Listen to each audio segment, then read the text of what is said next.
It began as nothing more than a simple crush in the summer of 1993, while 20-year-old Crystal Harris was back home on her college break. My plan was to go back to the college that I was attending, finish up my last year, and then start on my career. I wasn't necessarily looking to find somebody to marry, but always looking to date. What I wasn't expecting was to just fall so completely head over heels in love. But that's exactly what happened. And it all started at the local Carlsbad, California restaurant where Crystal worked. I was a waitress, and he was a busboy, and I saw him, and he was very athletic. He had a great smile, tan. He was very funny. His name was Sean Harris, a 22-year-old college senior finishing his last year of school. Crystal was smitten. We had been flirting all summer, and a bunch of us after work one night were gonna go out. He was going, and so I was going, and we hit it off. From that moment on, I mean, we were together. He was fun to be around. Crystal was so excited about him. That fall, it took all Crystal had to tear herself away from her boyfriend and return to school. But after graduating with a finance degree in June 1994, Crystal moved back to Carlsbad and in with Sean. It was a huge step in life. It was exciting. Crystal quickly landed her dream job as a stockbroker, while Sean worked for his family's car dealership in San Diego. He had 2 degrees, a math degree and a computer science degree, but chose not to use them and just sold cars. In January 1996, Crystal and Sean made it official, exchanging vows in a beautiful reception hall in front of friends and family. It seemed like any young couple in love. They just seemed to have a lot of fun with each other. She seemed really happy. The wedding was beautiful, very romantic. I felt really happy and really satisfied. After returning from their honeymoon, the young newlyweds decided to focus on work until they were ready to start a family. Crystal's finance career soared, while Sean seemed content selling cars. But 2 years later, in the summer of 1998, it all came to a screeching halt. We had sold 1 car, so it necessitated me driving him to work. We had an agreed-upon time to pick him up, and for several days, he was not anywhere near ready, and it was frustrating me. One day that June, while driving Sean to work, Crystal voiced her frustrations, and an argument quickly broke out. And he just reaches over and he hits me. It was back of his hand, and it was enough to bruise my skin. It just was shocking. I had never been hit in my life by a man. Realizing that she needed to put space between them immediately, Crystal dropped Sean off, not a word spoken, and headed to work. Once I got to the office, I went into business mode. So it was file a restraining order, file a police report, file for divorce, all of those things. So that's what I did. I just would never put up with being hit by my own husband. Sean was arrested and charged with spousal battery. He moved in with his family and was court-ordered to attend a 52-week anger management program.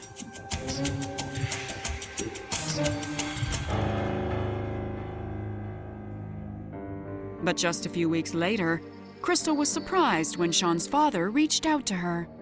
His dad was telling me things like, Sean is all torn apart, he's already attending anger management classes. I remember his dad asking me, would it be okay if Sean talked to me? And I agreed. It wasn't long before Sean called, and Crystal couldn't deny her feelings for her husband. Sean was very remorseful. It seemed like we had a path to reconciliation through the anger management classes. I really did love him with all my heart. But Crystal would soon realize that she had made a terrible mistake. She was afraid of him. She was afraid of what he would do. His eyes, which are normally like very blue, they were black.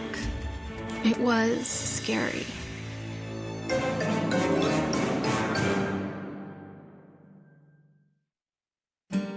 the spring of 1998, a few months after Crystal Harris had her husband Sean arrested, the couple decided to give their marriage another try. I decided to forgive Sean because I saw him making an effort to change. We had something worth fighting for.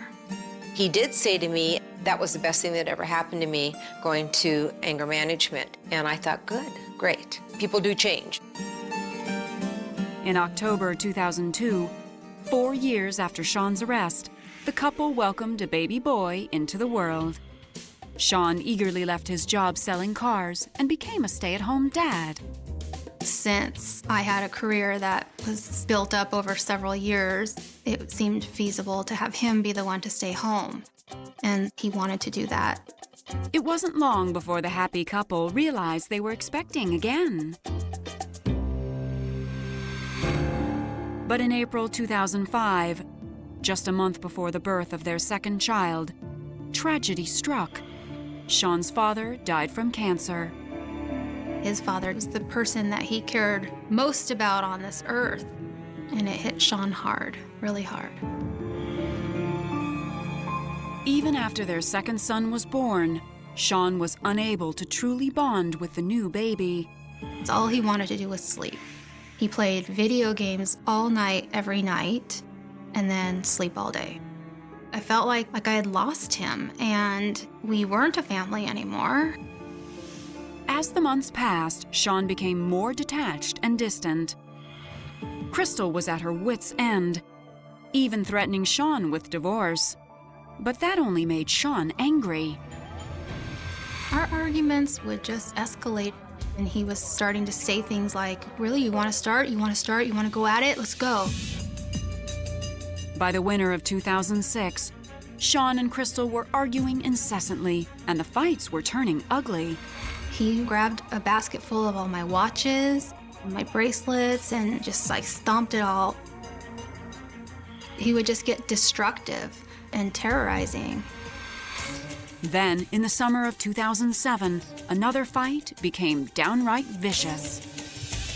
He proceeded to start to lead me around by the back of my neck. He started to push me around. I realized that, this was getting physical and I didn't want it to. That's when he started to fill up these huge, big gulp-sized cups with water and just start throwing them all over my bedroom, all over the bed, all over me. It was horrible. It was just off the charts for no reason. I called 911 and the police came out and Sean left before they got here. Sean was gone for several days, and when he returned home, he was cold as ice. And he told me, I'm sick of you calling the police. I'm sick of you threatening divorce. If you do it again, I'm going to kill you. And he was dead serious. I remember being thrown into a state of shock. It was the first time in my life I felt truly powerless. Desperate to cope with her situation, Crystal decided to do things a little differently. I just thought, what if you're just really nice to him? How can somebody be mean to you if you're just really nice to them?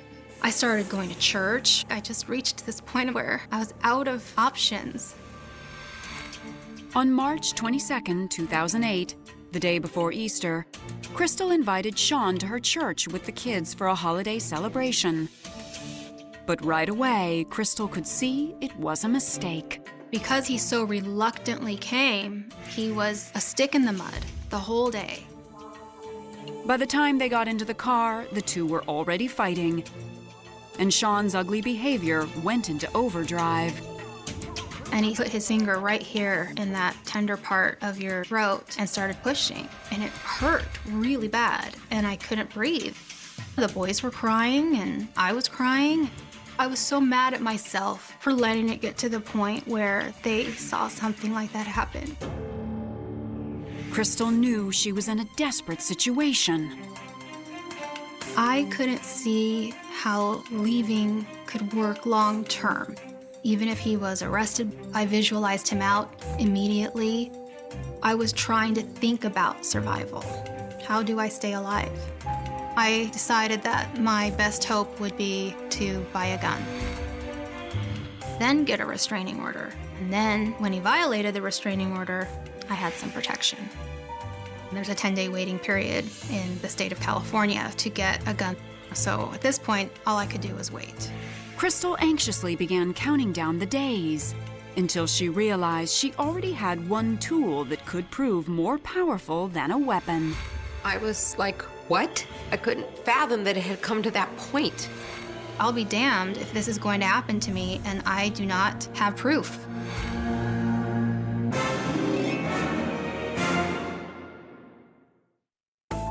By March of 2008, Crystal Harris was so terrified of her abusive husband, Sean, that she put herself on a waiting list for a gun. He threatened me with my life. He had hit me in front of my children. I 100% expected him to violate the restraining order, and in that case, I needed my gun. There's a 10-day waiting period, so at this point, all I could do was wait. But the next morning, when Sean cornered Crystal once again, she devised a more effective plan. He started with the death threat again. I just remember thinking it would be nice if I could get these death threats on tape. Crystal found an old cassette recorder and hid it in a drawer near her bathroom. She knew it was just a matter of time before Sean accosted her again. And sure enough, the following Friday, Sean followed Crystal into their bedroom. He said that he wanted to have sex. And I said, no, we've been fighting all week. And I'm like, the kids are right upstairs. The answer is no. But Sean wouldn't take no for an answer. And he suddenly grabbed Crystal. I just kept telling him no. He kept saying, this is not up for negotiation. And when I realized that nothing I said mattered, I remembered that I had that tape recorder. So I kind of thought to myself, like, I'll be damned if this is going to happen to me and I do not have proof. Crystal begged Sean to let her use the bathroom. Finally, after a long time, he relented. And I went and I used the bathroom. And when I came out, I opened that drawer and I hit record. The recorder picked up everything as Sean attacked his own wife.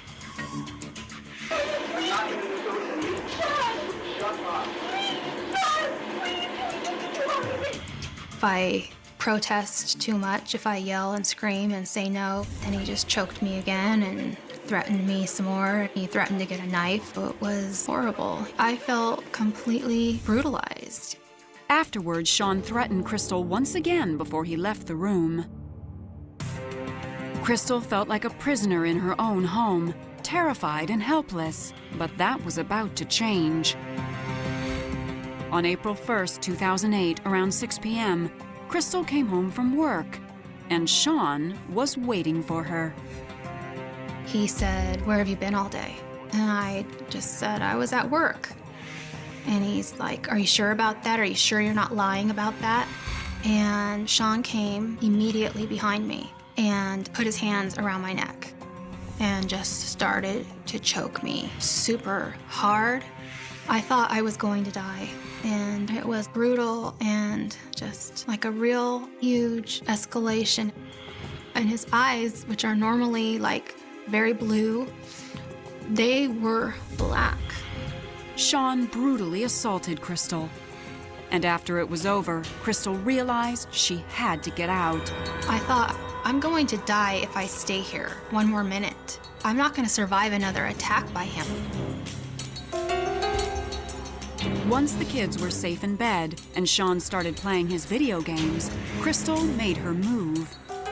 I grabbed my cell phone and I walked out the front door. I went into some bushes and I was hiding and I called 911. 911 emergency? I need the police at my house. My husband, he choked me and he raped me. Are you inside the house? I'm outside the house. He doesn't know I'm gone. We have dispatched police a few minutes ago. They're driving there as we're talking. Knowing she had Sean's first attack on tape, Crystal waited for police to arrive. She hoped the worst was finally over. But she had no idea one of the most difficult battles of her life was about to begin. It's disgusting, and it is just morally reprehensible. This whole case was such a tragic, horrible situation. If you have a story of marriage gone wrong and would like to appear on this series, go to investigation.discovery.com. The evening of April 1st, 2008, police with weapons drawn surrounded Crystal Harris's husband, Sean. Crystal had accused him of sexually assaulting her. They arrested him without incident.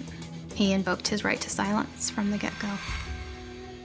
Based on the tape and Crystal's statement, Sean was charged with forcible oral copulation, spousal rape, and sodomy. He would remain in jail while awaiting his trial. Bail was set at $250,000. After about a year and a half in prison, his sister paid cash for his bail.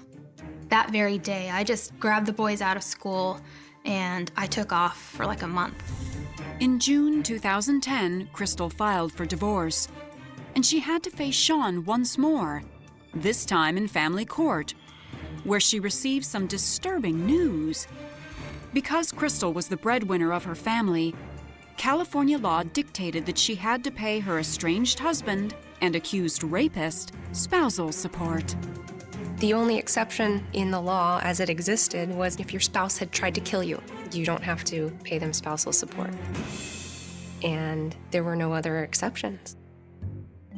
The judge says instead of having to pay him $3,000 a month, which is what the regular computer numbers were, I could pay him only $1,000 a month.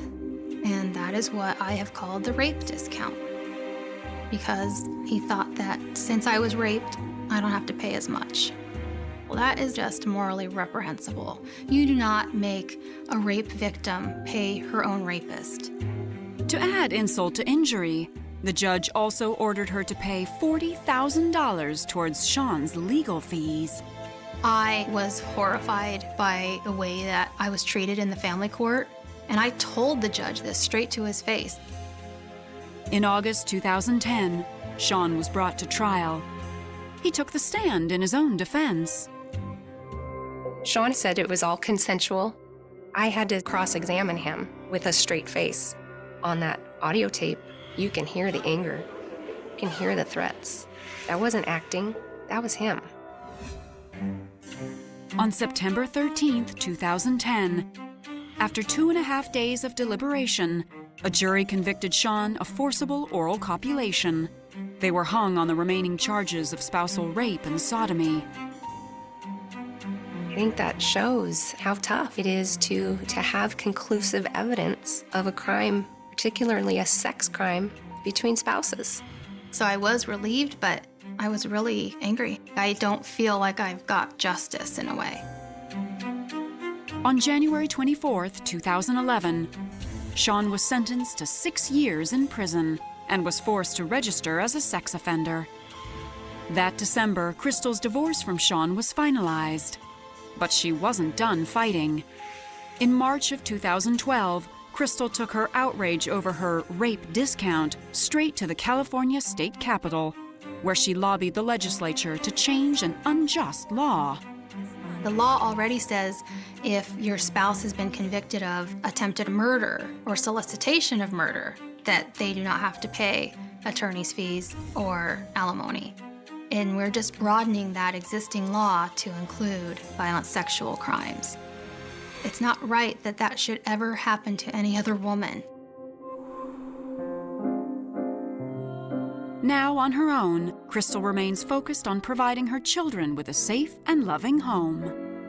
The kids and I are doing pretty good. It's not easy being a single working mom, that's for sure, but our life now is much more peaceful and we're happy. To this day, Crystal and her family wonder why Sean turned on her like he did. He saw my sister as a strong breadwinner for the family, and he was in this atypical role of the stay-at-home father, and I think it all just culminated of him having to assert his manliness over her in the way that he did. I don't know what happened to him, but whatever happened to him, That's his doing. And we have to just soldier on the best way we know how, the boys and me, and do the best we can with what we have. And that's what we're going to do.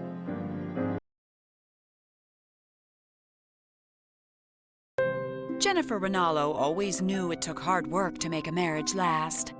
But if love and affection are no longer there, sometimes all you can do is throw in the towel.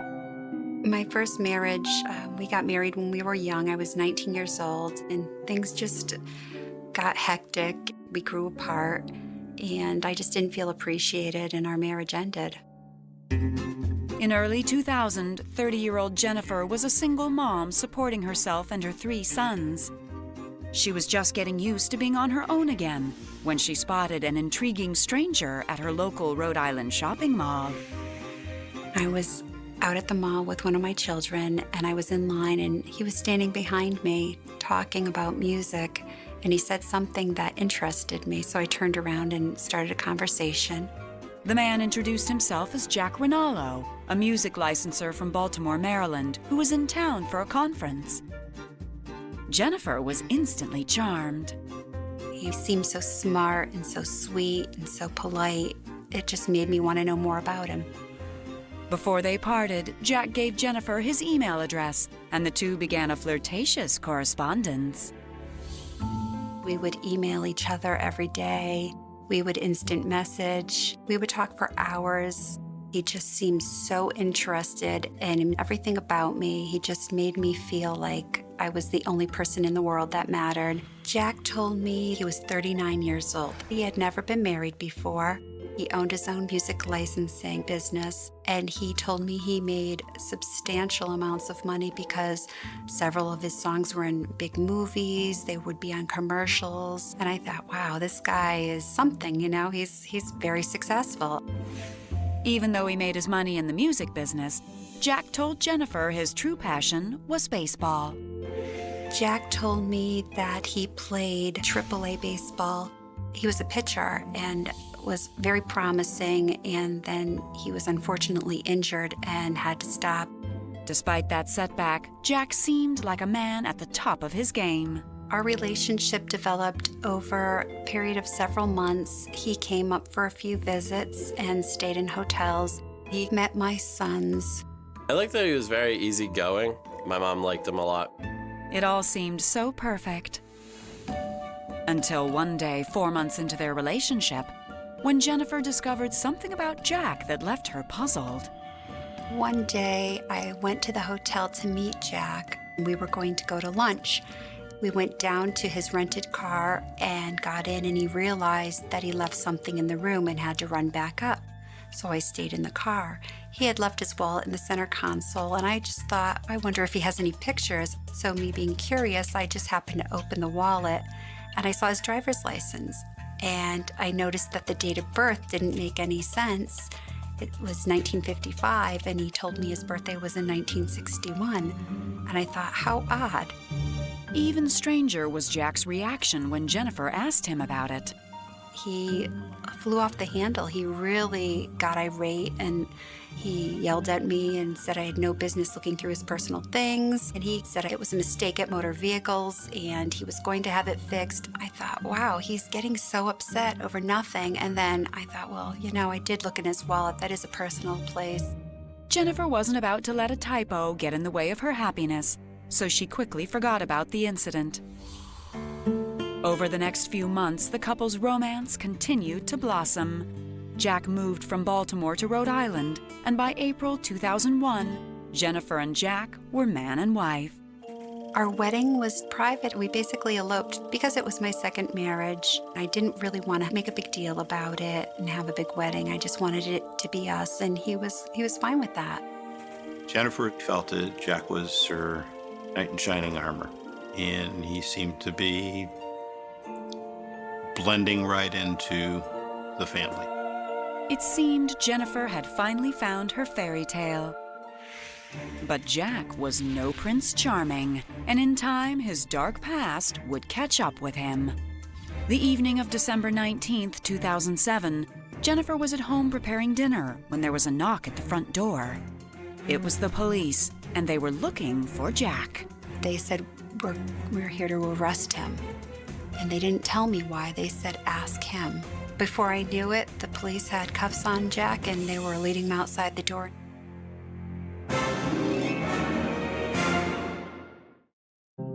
In the spring of 2001, 10 years before her husband was arrested, Jennifer Rinaldo felt lucky to have married such a hard-working man. After Jack and I got married and he moved in, he was working from our basement office, and he would be down there from very early in the morning till late at night, on the phone, on the computer, working all the time. Jack's music licensing business seemed to be going so well that Jennifer didn't think twice about putting his name on the deed to her house. And she was more than happy to trust her new husband with the household finances. Jack told me that he would be paying the mortgage, he would handle all the monthly bills, that I didn't need to open up the mail, he would take care of everything. I had no reason to worry about the finances because he always had money. He always gave me money to spend. Since money was no object, Jennifer quit her job, and for once in her life, she allowed herself to be spoiled and enjoy every minute of it. But just 3 years later, in 2004, Jack's finances took a hit.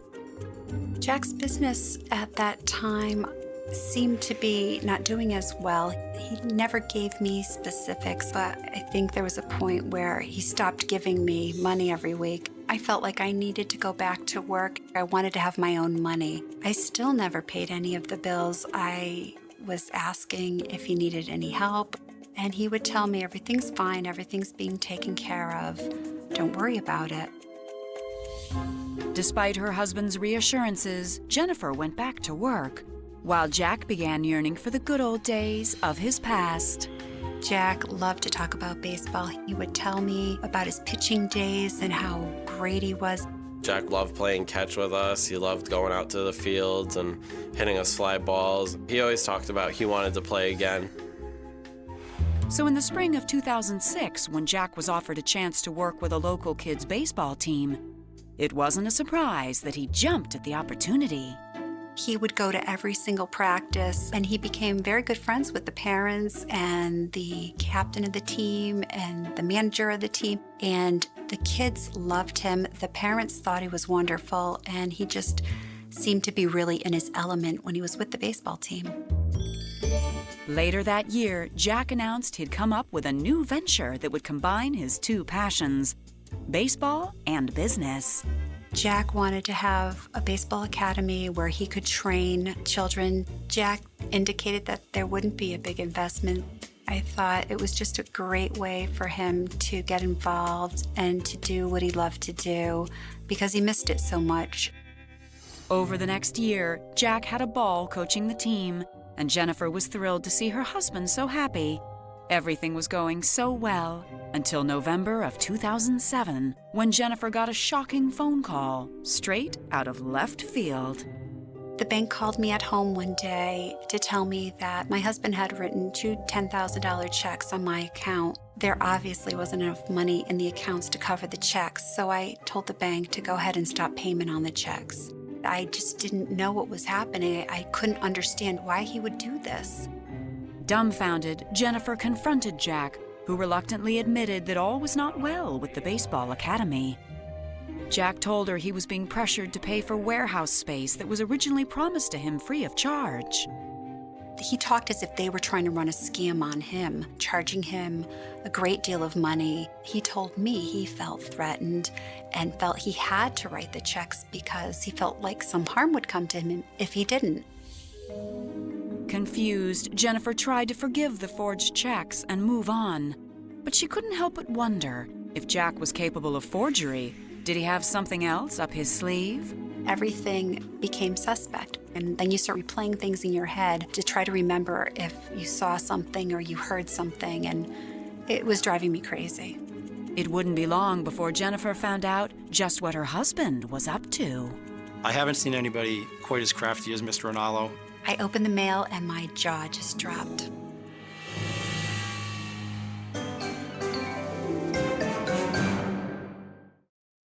In November of 2007, Jennifer Rinaldo was trying to forgive her husband for forging her signature on two $10,000 checks. But just a month later, she was thrown yet another curveball. I had come home from work one day. I started to prepare dinner. My son walked through the door and said, "Mom, the police are here. They're looking for Jack." They said, we're here to arrest him. And they didn't tell me why. They said, "Ask him." I was just thinking, this has to be a mistake. When Jack came upstairs, the police took him into custody. Jack told me it was a misunderstanding. It had to do with the checks, and that once he explained, it would be fine. Jack was charged with writing bad checks and released a few hours later pending a court date to determine his punishment. Once home, Jack did his best to put Jennifer's mind at ease. He assured me that he was going to take care of everything. It wasn't a big problem, it wasn't a big deal, and he would handle it, and for me not to worry about it. And I thought, I'm going to let him take care of this, and I'm not going to worry about it. But the Rhode Island State Police detectives weren't so easily convinced. They decided to do some digging into Jack's past, and what they discovered was stunning. When I ran his prints, there was actually 3 different names that were attached to those fingerprints, one being Jack Rinaldo, Jack Norris, and Jack Dorvis. They were connected to numerous arrests dating back to the early 80s in the state of Florida. Investigators learned that Jack had a lengthy rap sheet that included petty theft, forgery, and financial scams. Detectives decided to keep a wary eye on Jack Rinaldo as they continued trying to determine who he really was. Meanwhile, back in Cumberland, Jennifer just wanted her life with Jack to get back to normal. But on February 25, 2008, things took an unfortunate turn.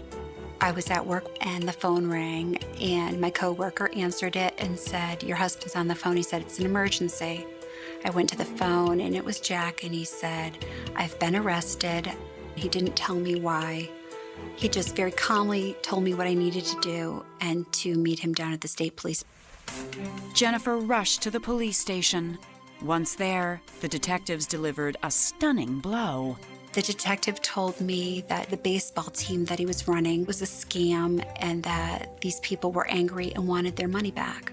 I thought, this can't be. I don't understand what's happening, but this has to be a mistake. The police told Jennifer they believed Jack's baseball academy was a scheme to con the players' parents out of thousands of dollars. I just wanted to get him out of there.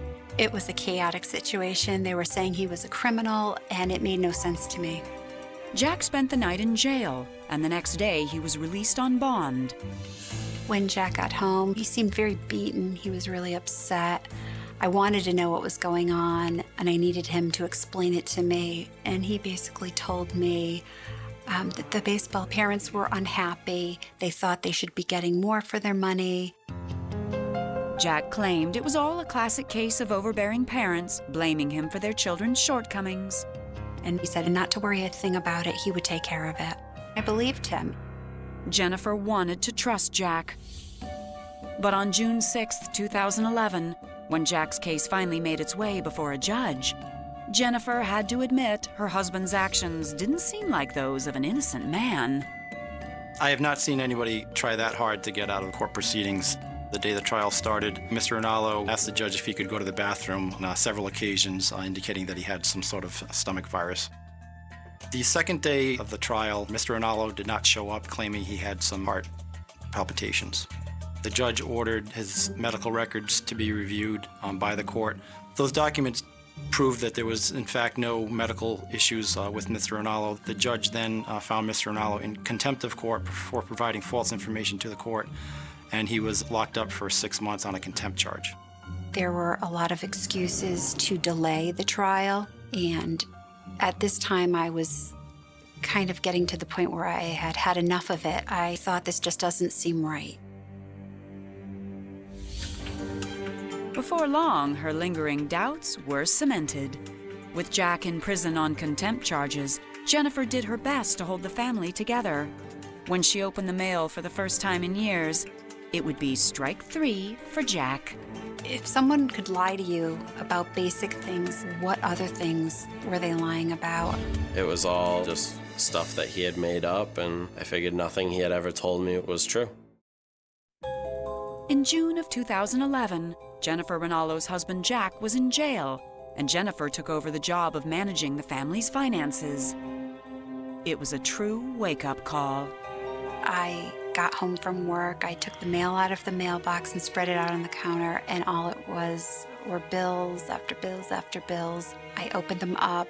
I found a large package from the mortgage company stating that they were foreclosing on my home in 3 weeks' time. And that wasn't all.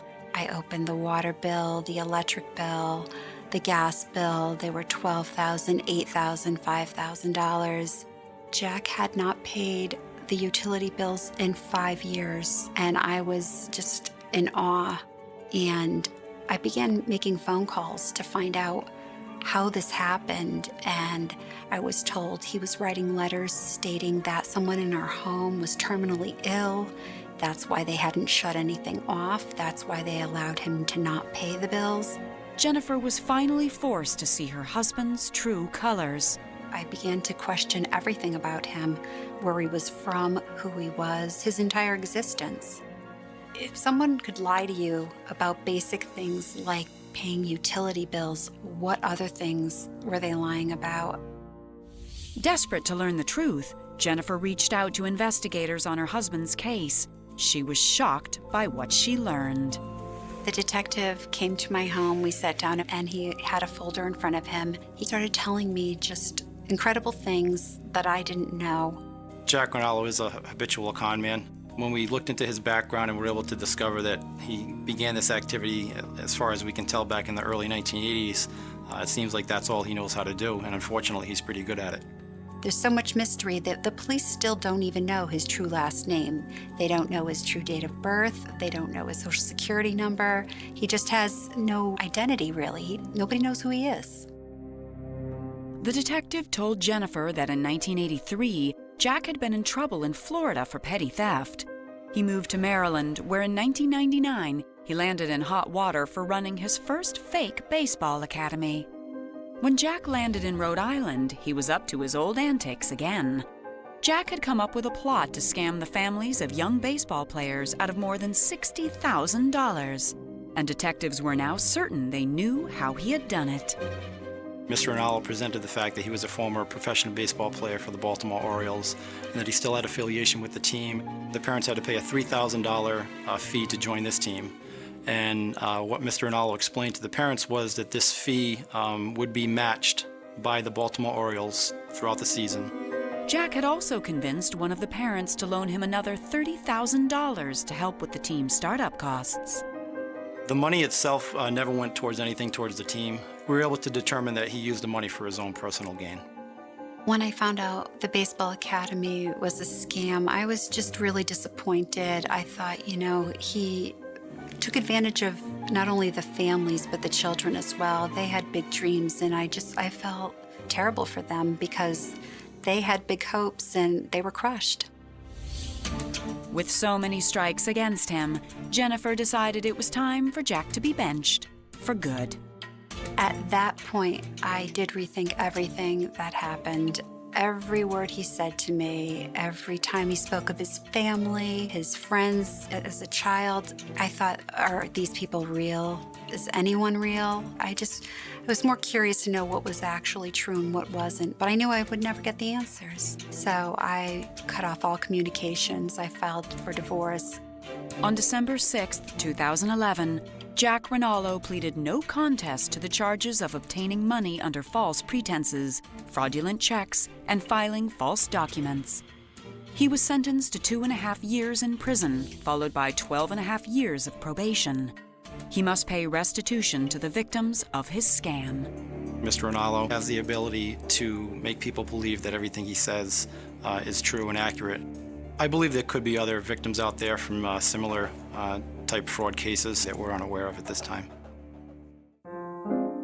Today, Jennifer Rinaldo is back to being a single mother.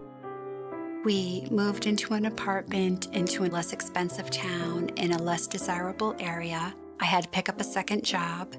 My credit after all of this is beyond bad. I'll likely have to file bankruptcy to start over again. the support from her family and her 3 sons. There are certain places in the world where the very concept of violence feels entirely alien to the surrounding environment. American Samoa, a lush and remote territory nestled deep within the vast expanse of the South Pacific Ocean, has long been viewed through a lens of profound tranquility. It is a place where community ties are incredibly dense, where tradition dictates the rhythm of daily life, and where the rule of law has historically operated in tandem with deep-seated cultural respect. In such a tight-knit society, the police force is not merely an arm of the government. They are neighbors, friends, and family members. They are the guardians of a peace that is rarely shattered by the kind of brutal, calculated criminality that plagues larger, more disconnected mainland cities. For decades, the law enforcement paradigm in this territory was built upon a foundational, almost beautiful premise: the belief that authority could be maintained without the threat of lethal force. This was not simply a theoretical ideal, but a rigid legal reality. For generations, the patrol officers and security personnel tasked with keeping the peace across the islands of American Samoa walked their beats completely unarmed. They carried the weight of the law, the respect of the badge, and the trust of their people, but they did not carry firearms. The long-standing laws of the territory dictated that regular patrol officers and those assigned to routine security details were strictly prohibited from being equipped with guns. Lethal weaponry was exclusively reserved for highly specialized tactical units or extraordinarily volatile situations. The everyday officer relied on communication, de-escalation, mutual respect, and the sheer presence of their uniform to maintain order. It was an honorable system, one deeply rooted in the belief that an unarmed police force reflects a fundamentally safe and civilized society. But this noble philosophy inherently carried a quiet, underlying vulnerability. It operated on an unspoken social contract, a fragile assumption that those who walked outside the bounds of the law would still respect the lives of the men and women sworn to uphold it. On the morning of July 22, 2010, that unspoken contract was violently and permanently severed. The focal point of this tragedy was the High Court of American Samoa, situated in the coastal village of Fagatogo. The courthouse stands as the ultimate symbol of justice in the territory.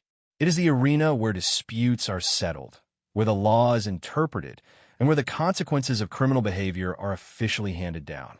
By its very nature, a courthouse is a place of high emotion, a crossroads where the authority of the state intersects with the darkest and most turbulent aspects of human behavior. Yet, despite the inherent tension of the judicial process, the perimeter of the High Court in Fagatogo was guarded by officers who possessed nothing more than their training, their courage, and their bare hands to defend themselves and the public. Standing watch outside the courthouse on that fateful day was Police Lieutenant Lucilla Brown.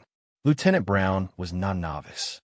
He was a seasoned, deeply respected veteran of the American Samoa Department of Public Safety. For 15 years, he had dedicated his life to the demanding and often thankless profession of law enforcement. 15 years of donning the uniform, navigating the complexities of island policing, and serving as a human shield between order and chaos. At 44 years old, he represented the very best of a system built on community trust. He understood the risks of his profession, but he also operated within a system that had, until that day, managed to shield its everyday officers from the sheer, unadulterated horrors of premeditated gun violence.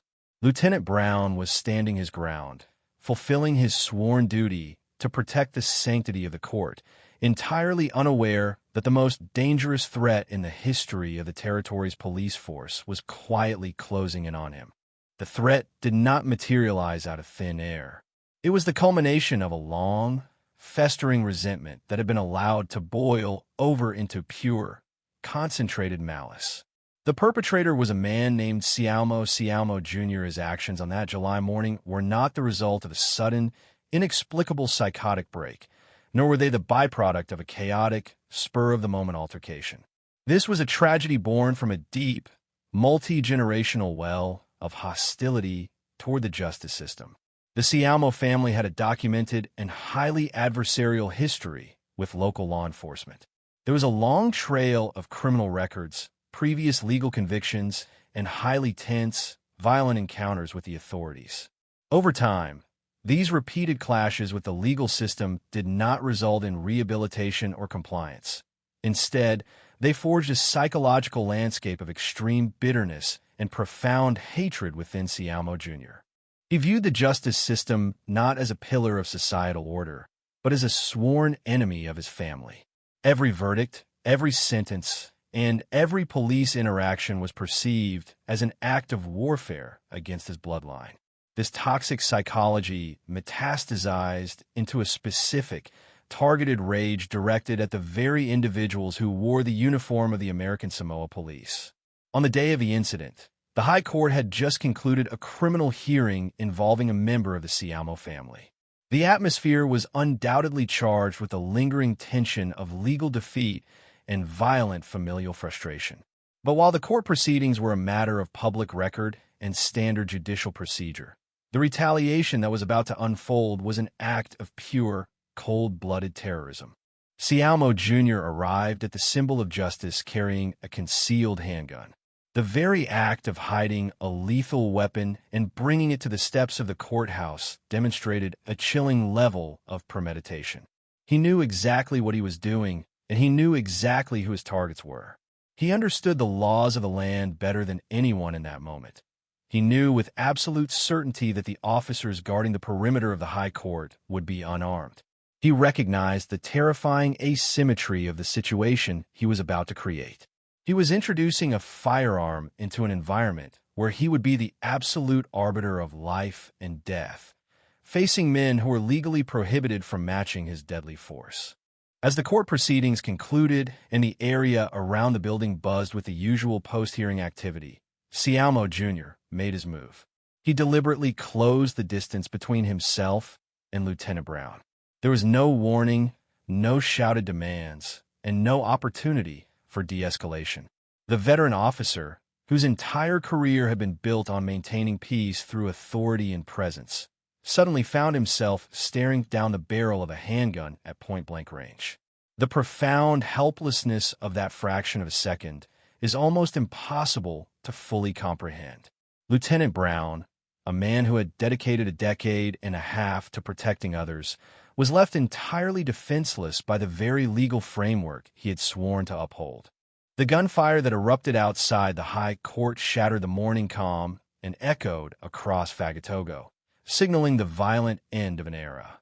Siamo Jr. fired multiple times, unleashing his deep-seated hatred directly into the body of the unarmed lieutenant. The execution was swift, merciless, and carried out with a level of brutality that shocked the collective conscience of the territory. Lieutenant Lucilla Brown fell to the ground, mortally wounded, sacrificing his life on the steps of the institution he was assigned to protect. But the nightmare did not end with the fall of the lieutenant. The chaos and the gunfire immediately drew the attention of two other police officers in the vicinity. Operating strictly on instinct, bravery, and an overwhelming sense of duty, these two officers rushed toward the active shooter. They were fully aware of the horrifying reality of the situation. Their colleague was down, the assailant was heavily armed, and they, too, had absolutely nothing but their bare hands with which to intervene. It was a moment of unimaginable courage and terrifying desperation.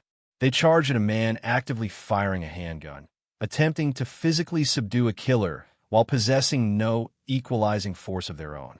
Siamo Jr., operating in a state of violent frenzy, turned his weapon on the responding officers. He fired again, striking both of them as they desperately tried to wrestle the gun away and bring the massacre to an end. The bullets tore through their flesh, causing severe injuries and adding to the catastrophic toll of the morning. However, despite being severely wounded and facing an armed madman, the collective effort to stop the violence eventually succeeded. The shooter was ultimately overwhelmed, disarmed, and taken into custody right there at the scene of the bloodbath. The two injured officers survived their grievous wounds, bearing the physical and psychological scars of a battle they were never legally equipped to fight. But Lieutenant Lucilla Brown did not survive. His life bled out onto the pavement outside the High Court, bringing a devastating and immediate halt to his 15 years of faithful service. The immediate aftermath of the shooting was characterized by a profound, suffocating grief that swept through the police department and the entire community of American Samoa. But following closely on the heels of that grief was an explosive, righteous outrage. The territory woke up to a harsh and unforgiving new reality. The murder of Lieutenant Brown laid bare the fatal flaw in their long-standing law enforcement philosophy. The territory could no longer pretend that the respect for the badge alone was enough to stop a bullet. The tragic realization dawned on the government, the police department, and the public that they had sent their finest men and women into the line of duty as sitting ducks, completely vulnerable to anyone who chose to disregard the social contract and embrace lethal violence. The vulnerability of the unarmed patrol officer was no longer a theoretical debate. It was a bloody reality stained on the steps of the highest court in the land. The death of Lieutenant Brown became the ultimate catalyst for a total dismantling of the old ways. It forced a society that deeply valued its peaceful traditions to look into the abyss of modern criminality and realize that they had to adapt or face further slaughter. The shockwaves of this single, horrific event would ripple outward, tearing down archaic laws, forcing the immediate implementation of armed patrols, and transforming the security apparatus of the judicial system overnight. The sacrifice of one unarmed man facing impossible odds would serve as the agonizing birth pangs of a completely new era in American Samoan law enforcement, changing the landscape of their justice system forever. To truly comprehend the magnitude of the loss suffered on that July morning, one must first understand the man who stood on the steps of the High Court and the unique, tightly woven world that shaped him. American Samoa is a place that defies the conventional expectations of modern law enforcement found in bustling, anonymous mainland metropolises. It is a remote, breathtakingly beautiful cluster of volcanic islands located deep in the heart of the South Pacific Ocean, characterized by lush green mountains that plunge dramatically into the vibrant blue waters. But beyond its physical geography, the true defining characteristic of the territory is its social fabric. The population is small, deeply interconnected, and fiercely guided by a traditional cultural code that emphasizes respect, family hierarchy, and communal harmony. In a society where extended families are vast and almost everyone is separated by no more than 1 or 2 degrees of connection, anonymity is practically non-existent. This fundamental lack of anonymity profoundly alters the dynamic between the citizens and the state. The individuals tasked with maintaining order are not faceless agents of the government. They're intricately embedded within the very community they patrol. They are recognizable figures, neighbors, relatives, and fellow congregants. In such an environment, law enforcement is an intensely personal endeavor. It was within this highly personalized, culturally rich, and historically peaceful context that Police Lieutenant Lucilla Brown forged his entire professional life. Lieutenant Lucilla Brown was 44 years old at the time of his death, a man in the prime of his life and at the absolute pinnacle of his professional maturity. He was a veteran of the American Samoa Department of Public Safety, possessing 15 years of continuous, dedicated experience. To hold a 15-year tenure in any law enforcement agency is a significant achievement, but to do so in a system that explicitly prohibits the carrying of firearms by its regular officers requires a psychological profile of extraordinary resilience and profound emotional intelligence. When Brown took his oath of office a decade and a half prior to the tragic events of 2010, he did so with the full understanding of the parameters of his duty. He accepted a role that demanded he walk into volatile situations, confront the darker aspects of human nature, and stand between order and chaos, all without the ultimate equalizing force of a lethal weapon on his hip. This was the long-standing, traditional law of the territory, a legal framework built upon the optimistic and perhaps fragile premise that the authority of the badge and the uniform would be sufficient to deter violence against the officers themselves. For 15 years, Lieutenant Brown operated successfully within this uniquely vulnerable paradigm. His longevity on the force was not an accident. It was a testament to his mastery of the true art of policing. In a department where an officer cannot rely on the immediate threat of a firearm to enforce compliance or ensure personal safety, they must cultivate an entirely different arsenal of skills. Lieutenant Brown survived and thrived for a decade and a half because he understood people. He had to be an expert in verbal de-escalation, capable of reading the subtle shifts in human body language, and skilled at using his voice, his presence, and his empathy to defuse tension before it could escalate into physical violence. Every domestic dispute he mediated, every public disturbance he quelled, and every angry citizen he encountered over his 15-year career required him to project a sense of unshakable calm and steadfast authority. He was an officer who built his reputation not through the application of overwhelming force, but through the patient, consistent application of respect and diplomacy. The rank of lieutenant is not handed out lightly. It is earned through years of proven judgment, leadership, and a demonstrated ability to navigate the complexities of island policing with wisdom and grace. As a lieutenant, Brown was a mentor to younger officers, a guiding hand who taught the next generation how to police a community that they were intrinsically a part of, instilling in them the belief that their greatest tool was their connection to the people they served. His assignment to the High Court of American Samoa in the coastal village of Fagatogo was a reflection of his senior status and the immense trust the department placed in his capabilities. The High Court is the architectural and philosophical epicenter of justice in the territory. It is a place of profound significance, serving as the ultimate arena where the rules of society are enforced, where life-altering verdicts are delivered, and where the often painful consequences of criminal behavior are made tangible. By its very nature, a courthouse is a crucible of human emotion. It is a magnet for the aggrieved, the accused, the victims, and their respective families. The atmosphere in and around a courthouse is perpetually charged with anxiety, resentment, despair, and, all too often, barely concealed rage. To be assigned to the security detail of such an institution is to be placed squarely at the crossroads of society's most volatile conflicts. Yet, despite the inherent risks associated with guarding a focal point of legal strife, the security protocols in place at the High Court in 2010 were remarkably reflective of the territory's broader, unarmed policing philosophy. The building was not heavily fortified. There were no extensive, militarized security cordons, and the officers standing watch at the perimeter, like Lieutenant Brown, were entirely unarmed. Standing on the steps of the High Court, Lieutenant Brown served as a physical manifestation of the territory's belief in the civilized rule of law. His presence there was meant to be a calming, authoritative force, a reminder to all who approached that they were entering a space where disputes were to be settled by a judge, not by violence. He was a sentinel of justice, relying on the visual weight of his uniform and the collective societal agreement that the courthouse was a sacred space of order.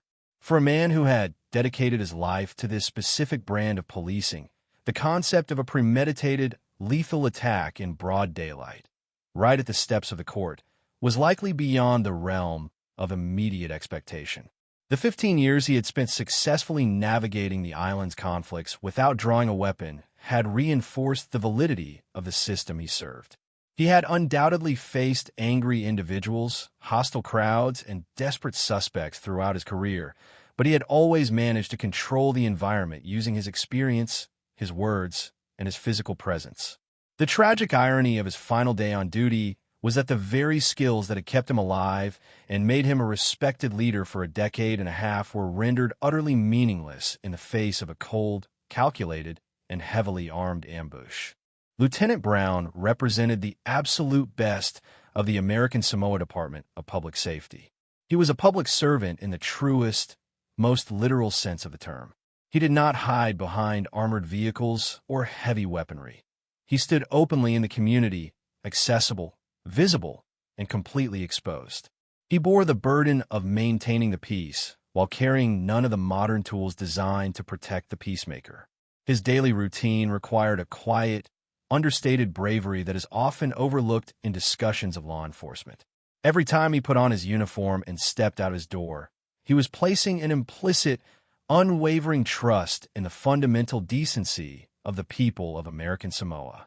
He trusted that the cultural respect for authority, the deep religious roots of the island, and the strong community bonds would act as an invisible shield against the kind of random, senseless violence that plagued other parts of the world. He trusted the system, he trusted his training, and he trusted his people. The portrait of Lieutenant Lucilla Brown is that of a man who was deeply committed to his calling.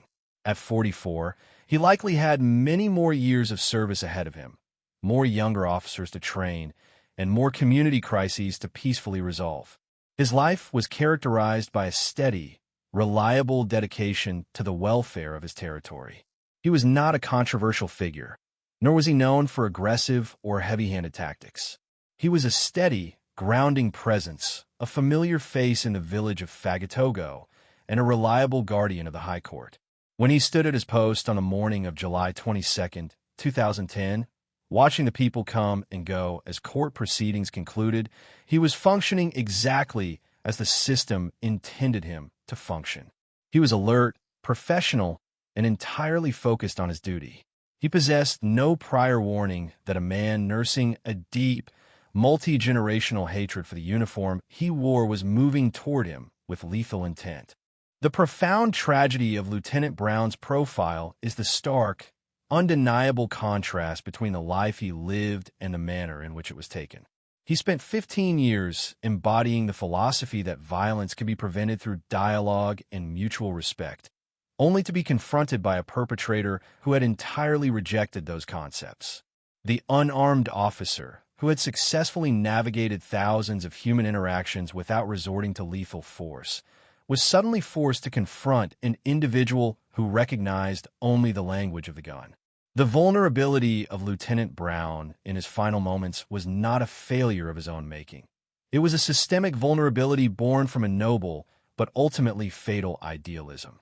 He stood his ground outside the courthouse, armed with nothing but 15 years of honorable service and an unshakable sense of duty, completely unaware that his life was about to become the agonizing catalyst for the most sweeping and necessary transformation in the history of the American Samoa justice system.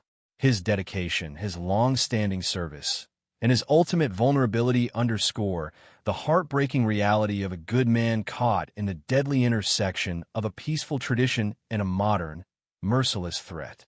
The morning of July 22, 2010, began with a rhythmic, predictable cadence of life in Fagatogo, yet beneath this veneer of routine, a dark, deliberate plan was already in motion. The High Court of American Samoa, a building that usually commands a sense of quiet authority, was bustling with the aftermath of a criminal hearing. For most people entering or exiting the court, the atmosphere was one of legal finality or the heavy weight of judicial deliberation. However, for Sialmo Jr., the conclusion of these proceedings was not an end, but the ignition point for a long-held, smoldering vengeance. The Sialmo family had navigated a tempestuous relationship with the justice system for years, a cycle of legal confrontations and bitter encounters that had left the younger Sialmo with a distorted, pathological perception of the badge. He did not see the law as a protector or an impartial arbiter. He viewed it as a generational adversary, a monolithic entity that had consistently failed, judged, and punished his family. This deep-seated hostility had long ago calcified into a singular, murderous intent. As the morning sun bathed the courthouse in a deceptive warmth, Sialmo Jr. moved through the crowd with the calculated focus of an individual who has long since abandoned the possibility of resolution. He was not there to advocate for himself or to engage in the legal process. He was there to execute a profound, nihilistic act of retribution. Tucked away, hidden from the eyes of the public and the security personnel, was a lethal, modern handgun. The presence of this weapon in his possession was the ultimate indictment of the system's vulnerability.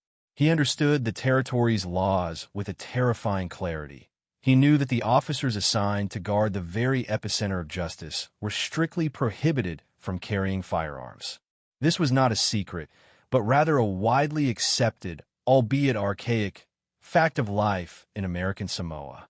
Sialmo Jr. banked his entire strategy on this systemic weakness, recognizing that in his hands, the gun transformed him from a mere participant in a legal process into the sole arbiter of life and death, facing men who had been effectively neutered by the very legislation they were sworn to uphold.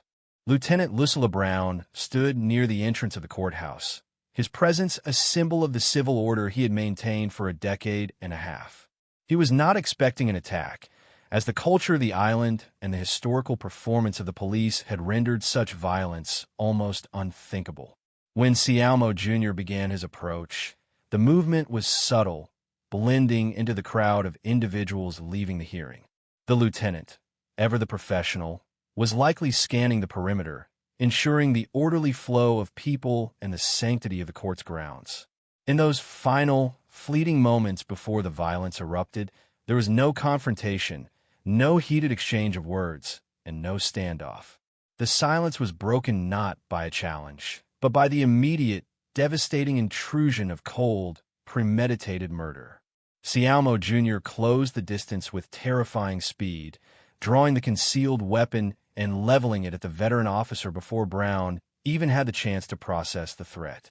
The first shots rang out with a jarring intensity that shattered the morning quiet of Fagatogo. There was no hesitation in Sialmo Jr.'s actions. He was firing at point-blank range, turning the symbol of justice into a sight of instant, visceral tragedy. Lieutenant Brown, a man who had spent 15 years resolving conflicts with his voice and his presence, found himself entirely incapable of mounting a defense against the sudden eruption of gunfire.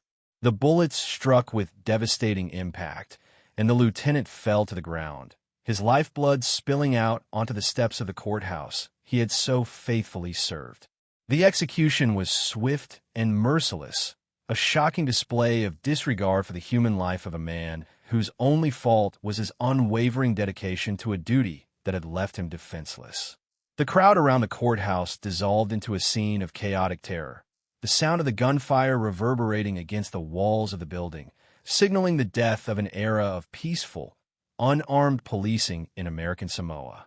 The immediate reaction to the sound of gunfire from other police officers in the vicinity was nothing short of heroic.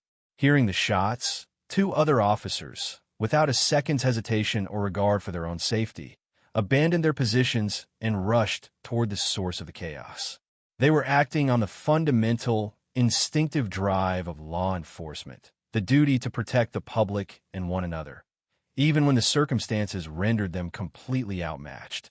They ran toward the shooter, knowing full well that he possessed a firearm and that they had nothing but their own bodies to intervene.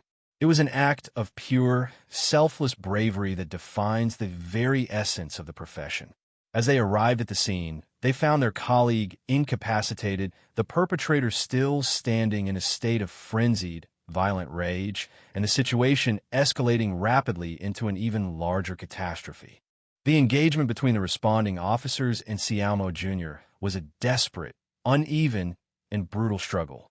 The perpetrator, fully committed to his path of destruction, turned his weapon on the two officers as they surged forward to stop him. He fired again, the bullets finding their marks as the officers attempted to physically subdue the armed assailant.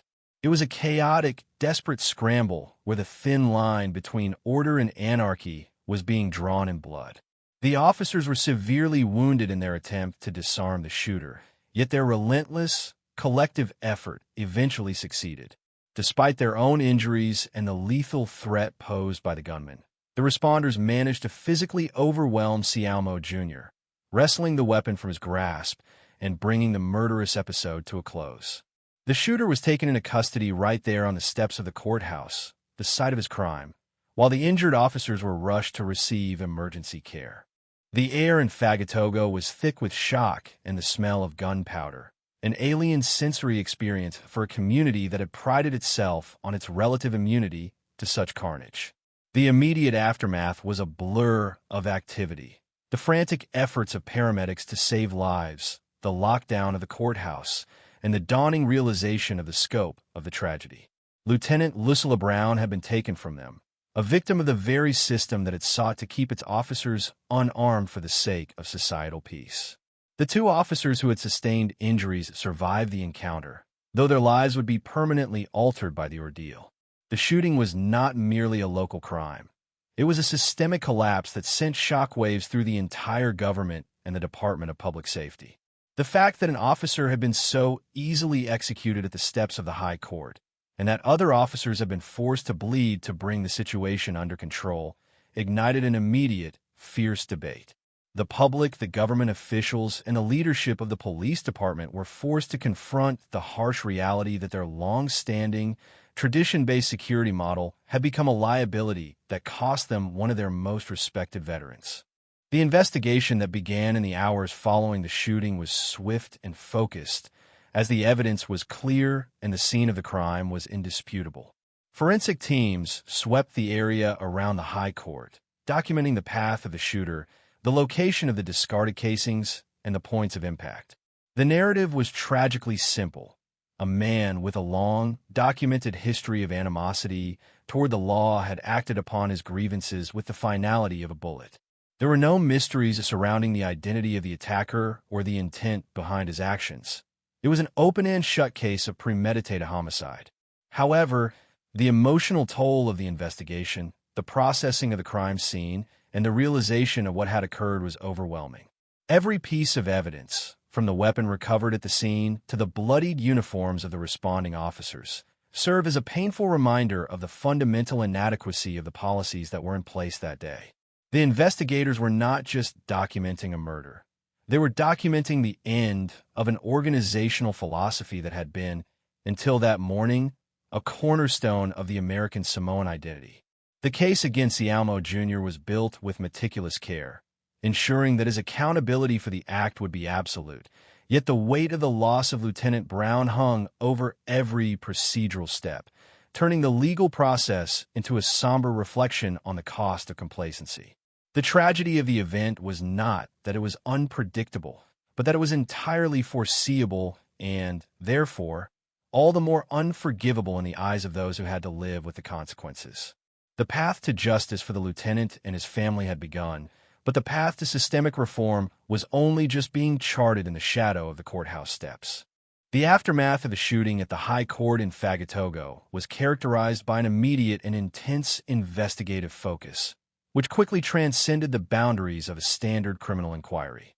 While the initial hours were dominated by the harrowing task of securing the scene and providing emergency medical intervention for the wounded officers, the investigation soon shifted toward a systematic deconstruction of the events that had paved the way for such an unprecedented breach of peace. The American Samoa Department of Public Safety found itself at a critical junction, forced to reconcile the immediate investigation into a brutal homicide with a broader, more agonizing inquiry into why their frontline officers had been so profoundly compromised.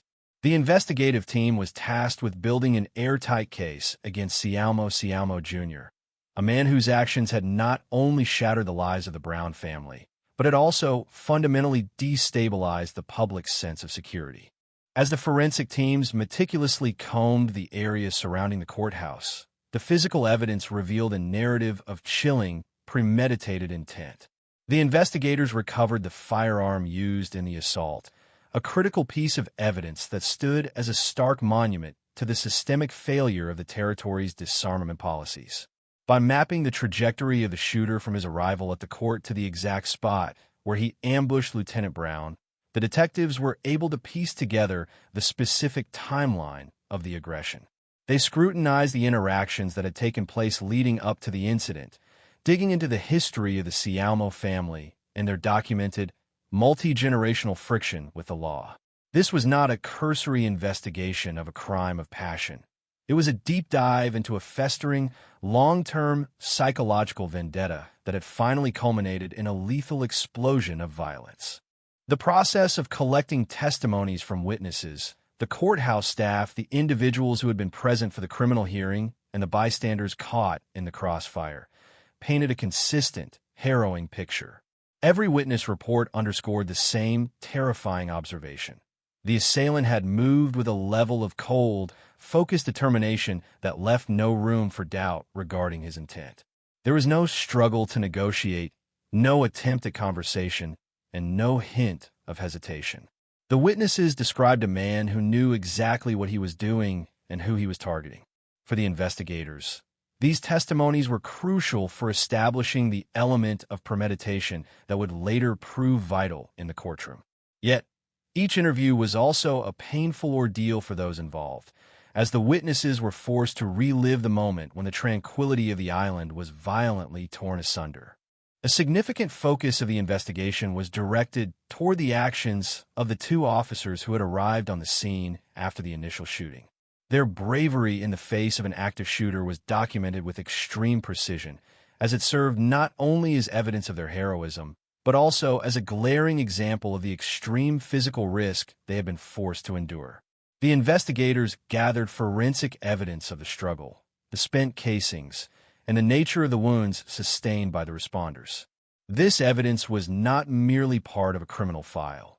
It was powerful documentation of the systemic inequality between a perpetrator armed with a modern, lethal weapon and responders who were entirely dependent on their raw courage and physical proximity to stop the violence. The data points collected during these initial stages were, in effect, a post-mortem of a failed policy. The investigation did not just ask what happened, but how could this have been allowed to happen? A question that echoed through the halls of the Department of Public Safety and reached the upper echelons of the territory's leadership. As the investigation progressed into the following weeks, the focus expanded to include the operational history of the security protocols in place at the High Court. The investigators examined the existing policies regarding the armament of judicial security details. They found that the rigid adherence to the historical, unarmed policy had left the courthouse perimeter in a state of chronic, if previously unrecognized, vulnerability. The detective units tasked with the case compiled a comprehensive report on the security failures that had existed on the morning of July 22nd. This report was not meant to blame the individual officers, but to identify the structural deficits that had left them exposed. It included detailed analyses of the lack of metal detection, the absence of armed deterrence, and the inadequacy of the communication protocols when faced with a lethal threat. The investigators were, in essence, conducting a forced audit of the entire legal infrastructure of American Samoa. Simultaneously, the legal team working on the prosecution of Sialmo Jr. began the laborious process of preparing the case for trial. The evidence collected at the courthouse, the weapon, the ballistic reports, the forensic documentation of the murder, and the testimony from the surviving officers, formed an ironclad foundation for the charges of first-degree murder and attempted murder. There was very little room for the defense to maneuver, given the overwhelming nature of the evidence and the fact that the perpetrator had been apprehended at the scene. The investigation, therefore, turned toward ensuring that the trial would be a thorough and complete accounting of the crime, one that would offer the families of the victims a measure of justice, while also exposing the gravity of the attacker's actions to the entire community. The investigators were also tasked with analyzing the background of the assailant, exploring the origins of his pathological hatred for the law. This part of the investigation was deeply complex, as it required sifting through years of previous case files, legal records, and interactions involving the Sialmo family. The aim was to build a comprehensive profile of the offender, not to excuse his actions, but to understand the trajectory of his radicalization against the police. They found a pattern of deep-seated, generational resentment that had been allowed to fester, with every encounter with the legal system serving to harden the suspect's belief that he was in a state of perpetual conflict with the government. The investigation revealed that for Sialmo Jr., the shooting of Lieutenant Brown was not an isolated act, but the fulfillment of a long-standing desire to strike back at the institution he perceived as his primary oppressor. The psychological weight on the investigating officers cannot be overstated. These were men and women who were tasked with investigating the death of one of their own, a colleague with whom they had shared years of service and friendship. They had to maintain their professional detachment while processing the murder of a man who was, in many ways, the personification of the very values they were trained to uphold. The environment within the department during the investigation was one of somber, quiet determination. There was a shared understanding that they were not just working to put a criminal behind bars, but that they were documenting the end of an era and the necessity of a total systemic shift. Every piece of evidence they gathered was a painful brick in the construction of a case that would ensure no officer in the future would ever have to face such a nightmare unarmed. As the investigative file grew, the stark reality of the situation became impossible to ignore. The evidence presented a compelling case not just against an individual, but against a policy that had prioritized an abstract ideal of peace over the literal, breathing survival of its guardians. The documentation was so robust and the tragedy so acute that it became the catalyst for the inevitable debate that would follow. The investigators were essentially laying the groundwork for a future where the badge would finally be backed by the necessary equipment to protect the life behind it. They were witnessing the death of a naive, historical optimism and the birth of a more pragmatic, realistic approach to the dangers of policing. In the final weeks of the investigation, the focus tightened on the upcoming trial, the goal being to provide a clear, indisputable account of the tragedy that would leave no question as to the guilt of the perpetrator and the necessity of the systemic changes that would follow. The investigation had moved from the initial horror of the crime scene to the methodical, rigorous pursuit of justice, setting the stage for the courtroom proceedings that would finalize the accountability of the perpetrator and force the territory to confront its own long-ignored vulnerabilities. The case was becoming more than a trial. It was becoming a historical turning point. The legal proceedings that followed the murder of Lieutenant Lucilla Brown were not merely a standard criminal trial. They were a solemn, public reckoning that commanded the attention of every inhabitant of American Samoa. The courtroom of the High Court, the very site where the tragic events of July 22, 2010, had unfolded, became the arena where justice was sought for a life taken in the line of duty. The atmosphere inside the chamber was heavy with a mix of profound grief, palpable anger, and a collective sense of trauma that the entire territory had been forced to endure. Every participant, from the presiding judges to the members of the jury, understood that this trial carried weight far beyond the verdict of a single man. It was an institutional validation of the victim's honor and an acknowledgement of the catastrophic systemic failure that had facilitated the crime. Siamo Jr. sat in the dock, his presence a jarring reminder of the violence he had unleashed. Throughout the trial, the defense was faced with the insurmountable task of addressing the overwhelming body of forensic evidence and witness testimonies that the prosecution had systematically assembled. The evidence was, by any objective standard, conclusive. There was no dispute regarding the identity of the shooter, the presence of the lethal weapon, or the direct sequence of events that had ended in the murder of Lieutenant Brown and the near-fatal wounding of two other officers.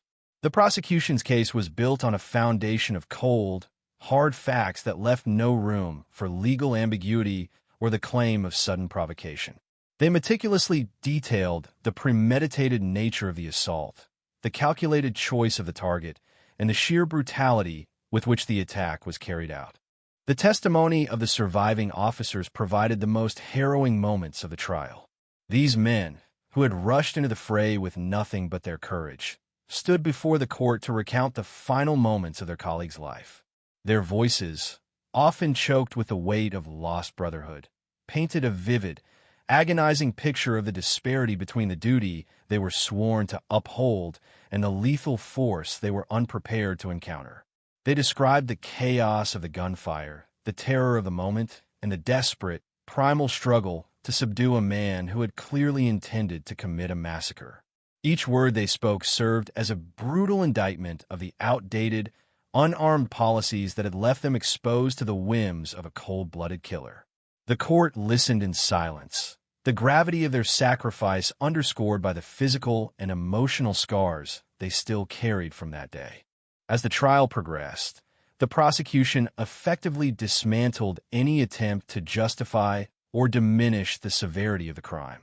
They systematically presented the history of the Cialmo family's long-standing, volatile relationship with the justice system, not to focus on the past, but to establish a clear, compelling motive for the targeted, premeditated murder of a police officer. It was crucial for the prosecution to demonstrate that this was not a random act of violence, but a planned, malicious execution of a man in uniform. The defense, limited by the sheer weight of the evidence, struggled to present a coherent alternative narrative. There was no plausible argument for self-defense, nor was there any credible path to claim diminished capacity that could withstand the scrutiny of the evidence presented. The trial became an exercise in accountability, a structured process by which the rule of law asserted its strength against the very individual who had sought to destroy it. The emotional climax of the trial occurred when the impact of the loss was articulated through the testimonies of the victim's colleagues and family. The court was forced to look past the legal definitions of homicide and recognize the deep, enduring void left by the death of a dedicated public servant. Lieutenant Brown was not just a name in a file. He was a husband, a father, a mentor, and a cornerstone of his community. The testimony illuminated the profound, irreversible damage that the senseless violence of that day had wrought upon the lives of those he had left behind. The courtroom became a space of shared, intense mourning, where the reality of the tragedy was finally, fully articulated, stripped of the abstractions of legal procedure, and laid bare in its raw, agonizing truth. When the time came for the verdict, there was a sense of inevitability that permeated the air. The jury, having been presented with an exhaustive and undeniable case, reached the only conclusion that justice allowed. Cialmo Jr. was found guilty of first-degree murder, alongside a string of other severe charges, including the attempted murder of the responding officers. The sentencing phase that followed was equally significant, given the nature of the crime. The murder of a police officer in the performance of his duties, the premeditated execution at the seat of justice, and the sheer audacity of the attack. The judiciary recognized that only one outcome could begin to address the severity of the offense. The sentence of life imprisonment without the possibility of parole was not just a punishment, it was a statement. It confirmed that the territory of American Samoa would not tolerate such violence against its guardians, and that the rule of law was ultimately stronger than the hatred of those who sought to undermine it. The reaction to the sentencing was one of somber resolution. While the judgment provided a measure of closure for the families of the victims and the members of the police department, it did not, and could not, undo the tragedy of that day. The sentence marked the conclusion of the criminal justice process, but it also served as the prologue to a larger, more difficult conversation that the territory was now forced to engage in. As the perpetrator was led away to serve his life sentence, the focus of the public and the policymakers began to shift. The trial had done its job. It had identified the perpetrator, weighed his actions, and delivered the maximum punishment under the law. But in doing so, it had also highlighted, with painful clarity, the systemic vulnerabilities that had allowed the murderer to succeed in the first place. The trial of Cialmo Jr. stands as a historical pivot point in the evolution of American Samoan jurisprudence. It was a process that forced a small, traditional community to grapple with the realities of modern, lethal criminality. It required the legal system to look at its own structure, its own limitations, and its own traditions through a critical, unflinching lens. The trial did not just decide the fate of a killer. It forced the entire territory to decide its own future. As the legal chapters of this tragedy closed, the broader, more challenging task of systemic reform was only just beginning to take hold in the collective consciousness of the public. The courtroom had provided justice for the murder of Lieutenant Lucilla Brown, but the true, long-term tribute to his memory would be found in the changes that his death would force upon the institutions he served. The verdict was the end of the trial, but it was also the beginning of an era of necessary, albeit painful, transformation. The weight of the judgment against the perpetrator was heavy, yet it was balanced by the recognition that the entire system had to change to ensure that such a sacrifice would never be repeated, transforming the courtroom's final decision into a catalyst for a more secure, protected future for those who wore the uniform. The shadow cast by the murder of Lieutenant Lucilla Brown did not vanish with the finality of a prison sentence. Instead, it lingered as a permanent, haunting watermark on the soul of American Samoa, serving as the agonizing catalyst for a long overdue reckoning with the past. For decades, the territory had clung to an ideal of policing that was as noble as it was fragile. The belief that the strength of cultural consensus and communal respect could forever hold the tide of modern, lethal violence at bay. The tragic events of July 22, 2010, systematically dismantled that illusion, proving that an unarmed police force, while representative of a civilized society, was fundamentally unable to withstand the determined, armed adversary. The aftermath of this tragedy was not merely a period of mourning. It was a profound, systemic metamorphosis that redefined the relationship between the state, its guardians, and the rule of law. The immediate consequence of shooting was a visceral, island-wide demand for reform that could no longer be silenced by tradition or bureaucracy. The Department of Public Safety, faced with the blood-stained reality of their outdated protocols, was compelled to initiate a total overhaul of their security apparatus. The most consequential change was the shift in policy regarding the arming of patrol officers. The law, which had for generations prohibited the carrying of firearms by regular police, was finally acknowledged as a lethal relic of a bygone era.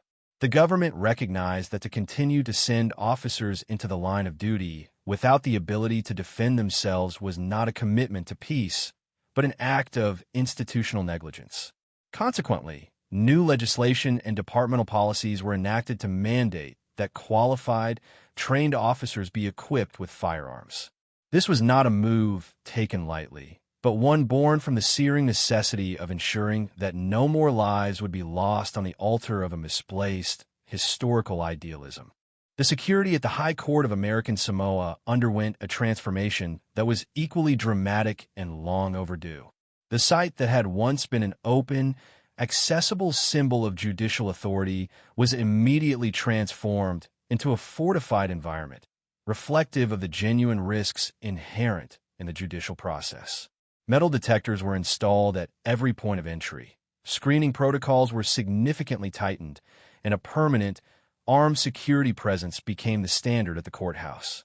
The goal was to ensure that the High Court, the sanctuary of the law, could no longer be breached by anyone carrying a weapon. These upgrades were not merely symbolic. They were the physical manifestation of a new reality, a commitment to protecting the judges, the staff, and the members of the public who entered the building, as well as the officers tasked with maintaining order within its walls. However, the legacy of Lieutenant Brown's death extended far beyond the implementation of new equipment and policy changes. It sparked a deeper, more introspective dialogue within the community about the changing nature of crime and the role of the police in a modernizing world. The tragedy forced the citizens of American Samoa to confront the reality that their isolation did not render them immune to the darker trends of global criminality. The loss of a veteran officer, a man who had been a familiar, respected presence in the lives of many, forced a collective shift in perspective. It underscored the fact that those who wear the uniform are not merely employees of the state. They are the human embodiment of the community's safety. The outrage that followed the shooting was, in its own way, a testament to the high value the people placed on the life of their fallen lieutenant. It was a clear signal that the community would no longer tolerate the sacrifice of its protectors at the hands of those who sought to use violence to challenge the foundation of their society. For the Department of Public Safety, the transformation was both professional and deeply personal. The surviving officers, who had experienced the terror of that day, became the standard-bearers for this new era of preparedness. They carried the memory of their colleague into their training, their shift briefings, and their daily interactions with the public. The tragedy served as a somber, constant reminder of the stakes of their profession. It fundamentally changed the training curriculum, which now emphasized not only de-escalation and communication, but also advanced tactical proficiency and the responsible, disciplined use of force. The transition from an unarmed force to one capable of armed response required a culture of discipline, accountability, and professional growth that would define the department for years to come. The goal was to ensure that while the officers were now armed, their commitment to the values of service and community protection remained the core of their identity. The story of the murder of Lieutenant Lucilla Brown is a narrative of profound loss, but it is also a testament to the resilience of a society that refused to let a tragedy be the final chapter of its history. The systemic changes that were born in the wake of the Fagatogo shooting are the enduring tribute to the life and service of a man who did everything right, yet was failed by the structure he so faithfully upheld. His death forced a mirror upon the territory, reflecting a truth that had been hidden for too long. The transition to armed patrols and hardened judicial security was not an abandonment of the territory's peaceful identity. It was a necessary evolution, a maturation of the law enforcement process that acknowledged that true peace must be anchored in the ability to protect those who provide it. The sacrifice of a lieutenant was the agonizing price of this enlightenment, and his memory remains woven into the modern, safer fabric of the American Samoa he died serving. In the final analysis, the tragedy at the High Court was an inflection point that split history into two distinct eras, the time before and the time after. The memory of July 22, 2010, acts as a permanent moral compass for the Department of Public Safety, ensuring that they never again lose sight of their duty to protect the life behind the badge. The legal reforms were not just changes on paper. They were a systemic commitment to the value of human life. As the territory continues to evolve, the lessons learned from the sacrifice of Lieutenant Brown remain at the forefront of the public consciousness. The peace that is enjoyed today in American Samoa, in the streets of Fagatogo and beyond, is purchased with the constant, watchful vigilance of officers who are now properly equipped to defend it. The life of a veteran of 15 years, taken by a man consumed by a toxic generational hatred, was a horrific, inexcusable loss, yet it catalyzed a transformation that has saved countless lives in the years since. It remains a somber, reflective chapter in the history of the territory, a reminder that progress is often paid for in blood, and that the duty to protect is the most solemn responsibility a society can bestow upon its own. The story of Lieutenant Lucilla Brown is not just a true crime narrative. It is a profound, historical account of a people who, in the deepest throes of grief, chose to build a future where the sacrifice of their hero would serve as the foundation of a safer, more resilient, and more enduring peace for everyone who calls these islands home. The lessons from that fateful day are now deeply ingrained in the professional and social life of the territory, serving as a silent, powerful guardian of the very law that Lieutenant Brown spent his life defending, and ensuring that his sacrifice remains an eternal, albeit painful, contribution to the safety and security of the people of American Samoa. The legacy of the tragedy at the High Court of American Samoa extends far beyond the immediate legislative reforms and the physical hardening of government buildings. It persists as a foundational element of the collective memory of the islands, a somber touchstone that defines the modern identity of the American Samoa Department of Public Safety. To look back at the life and the ultimate sacrifice of Lieutenant Lucilla Brown is to witness the evolution of a society coming to terms with its own vulnerabilities in a rapidly changing world. The years that have followed the 2010 shooting have seen the territory grapple with the complex intersection of tradition, modernity, and the grim realities of criminal justice. This ongoing process of reflection is not merely an academic exercise. It is the active, daily commitment to ensuring that the lessons learned from the blood spilled in Fagatogo remain fresh and actionable. The transformation of the police force from a traditionally unarmed body into a modern, prepared agency was not a seamless process.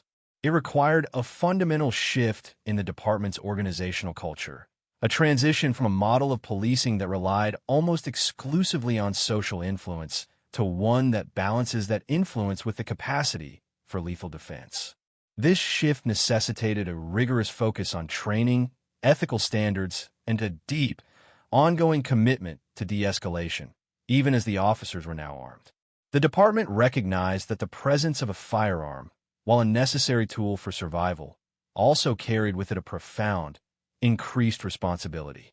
The training curricula evolved to incorporate the nuanced, high-stakes decision-making required by an armed officer, ensuring that the use of force was always a last resort, reserved only for those moments when the safety of the public or the officer was truly, existentially threatened. This professional maturation was the direct result of the crucible of 2010, proving that even in the wake of an unthinkable loss, the department could find a way to honor the past while preparing for the future. Furthermore, the impact of this tragedy on the families of law enforcement officers cannot be understated. The murder of Lieutenant Brown brought the inherent, often unspoken, dangers of the profession into the homes of every officer in the territory. It forced a conversation between officers and their families about the risks that come with wearing the badge, a conversation that had previously been dampened by the assumption of a safer, more predictable environment. The collective grief of the department's families created a new, stronger bond of support, a network of shared experience and understanding that has been vital to the resilience of the force in the years since. They are the silent pillars of the system, the individuals who carry the emotional burden of the profession, and their involvement in the ongoing dialogue about safety and reform has added a human, empathetic dimension to the policy discussions that have continued long after the dust settled on the courthouse steps. The public's perception of the police in American Samoa has also undergone a subtle, but significant, transformation. In the aftermath of the shooting, there was a period of intense public anxiety, a fear that the tranquility of their islands had been permanently damaged. However, the subsequent reforms and the visible, professional response of the Department of Public Safety to these challenges helped to rebuild public trust. The community saw that their government was not indifferent to the loss of a servant like Lieutenant Brown. They saw that the authorities were willing to confront their own weaknesses and enact the difficult, necessary changes to prevent a recurrence. This transparency has fostered a new level of cooperation between the police and the citizens they serve, a realization that safety is a shared responsibility, one that requires mutual trust and an open, honest relationship. The legacy of the tragedy is therefore one of strengthened civic ties, a community that is more aware of the challenges faced by its police and more committed to supporting their work.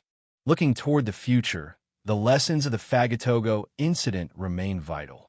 The territory continues to face the challenges of maintaining peace in a globalized, connected world, where local problems are increasingly influenced by external pressures.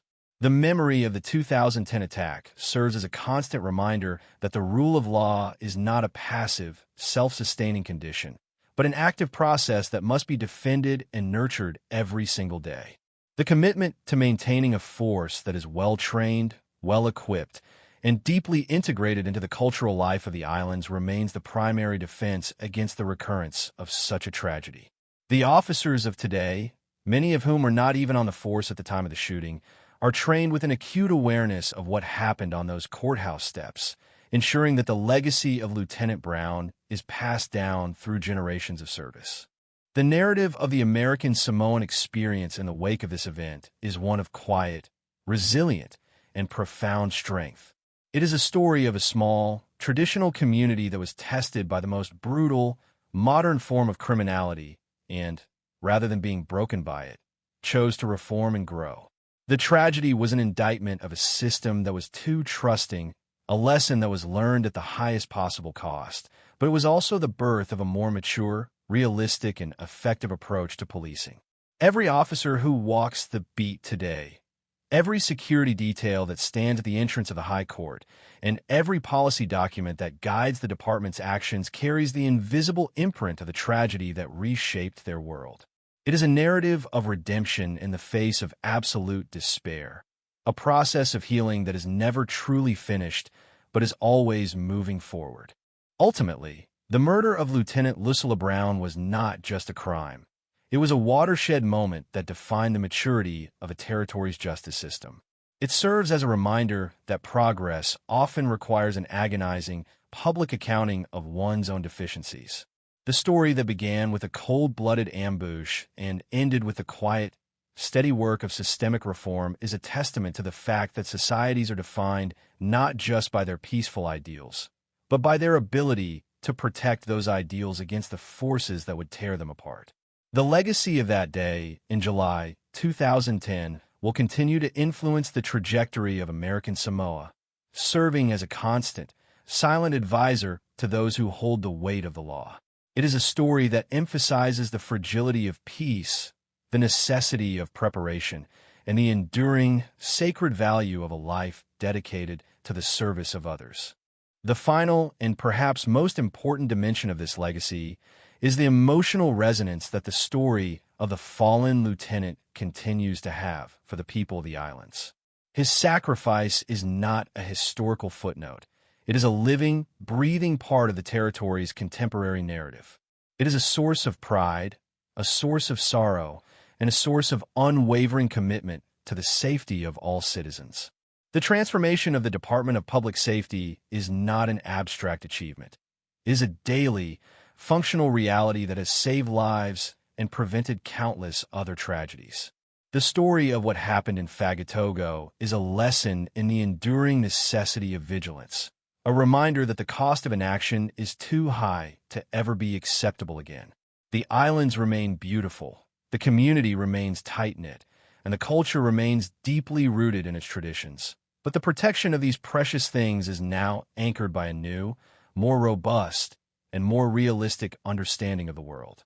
The life and death of Lieutenant Lucilla Brown have been integrated into the very foundation of the territory's future, ensuring that his sacrifice remains a constant, guiding light, a guardian of the justice system, and an eternal reminder of the sacred, heavy responsibility that comes with the badge. This is the ultimate, enduring truth of the story, that even from the deepest, darkest moments of violence and loss, a society can forge a more secure, more thoughtful, and more committed path forward, ensuring that the heroism and service of individuals like Lieutenant Brown are not only remembered, but lived out in the daily actions of those who stand in their place to guard the peace of their beloved islands. The profound metamorphosis of American Samoa's law enforcement structure, triggered by the tragedy of July 22, 2010, serves as a permanent case study in the evolution of institutional resilience. In the years following the murder of Lieutenant Lucilla Brown, the territory has navigated the intricate, often painful process of reconciling its deep-rooted cultural values of harmony and communal trust with the pragmatic, unforgiving requirements of modern security. This final chapter of the narrative is not merely an assessment of policy. It is a meditation on the enduring impact of a single life lost and the collective determination to prevent such a devastating void from ever being filled again. The transformation of the Department of Public Safety was not an overnight adjustment, but a long-term commitment to a standard of excellence and safety that recognizes the humanity of every officer while providing them with the necessary tools to confront the harsh realities of the modern world. The institutional legacy of Lieutenant Brown's death is anchored in the comprehensive, ongoing training of every officer who dons the uniform in American Samoa today. The department has moved beyond the simple, binary approach of the past, embracing a sophisticated framework that emphasizes tactical proficiency, legal knowledge, and the art of human interaction. The tragedy serves as the cornerstone of the academy curriculum, where new recruits are taught that the authority they wield is not just a symbol of their office, but a mandate for protection that requires both mental alertness and physical preparedness. By integrating the lessons of the Fagatogo shooting into the fundamental training of the force, the leadership has ensured that the memory of their fallen colleague is not just a source of grief, but a functional, active guide for the next generation of public servants. This pedagogical approach bridges the gap between the historical ideals of the territory and the practical requirements of contemporary policing, creating a force that is as culturally sensitive as it is tactically capable.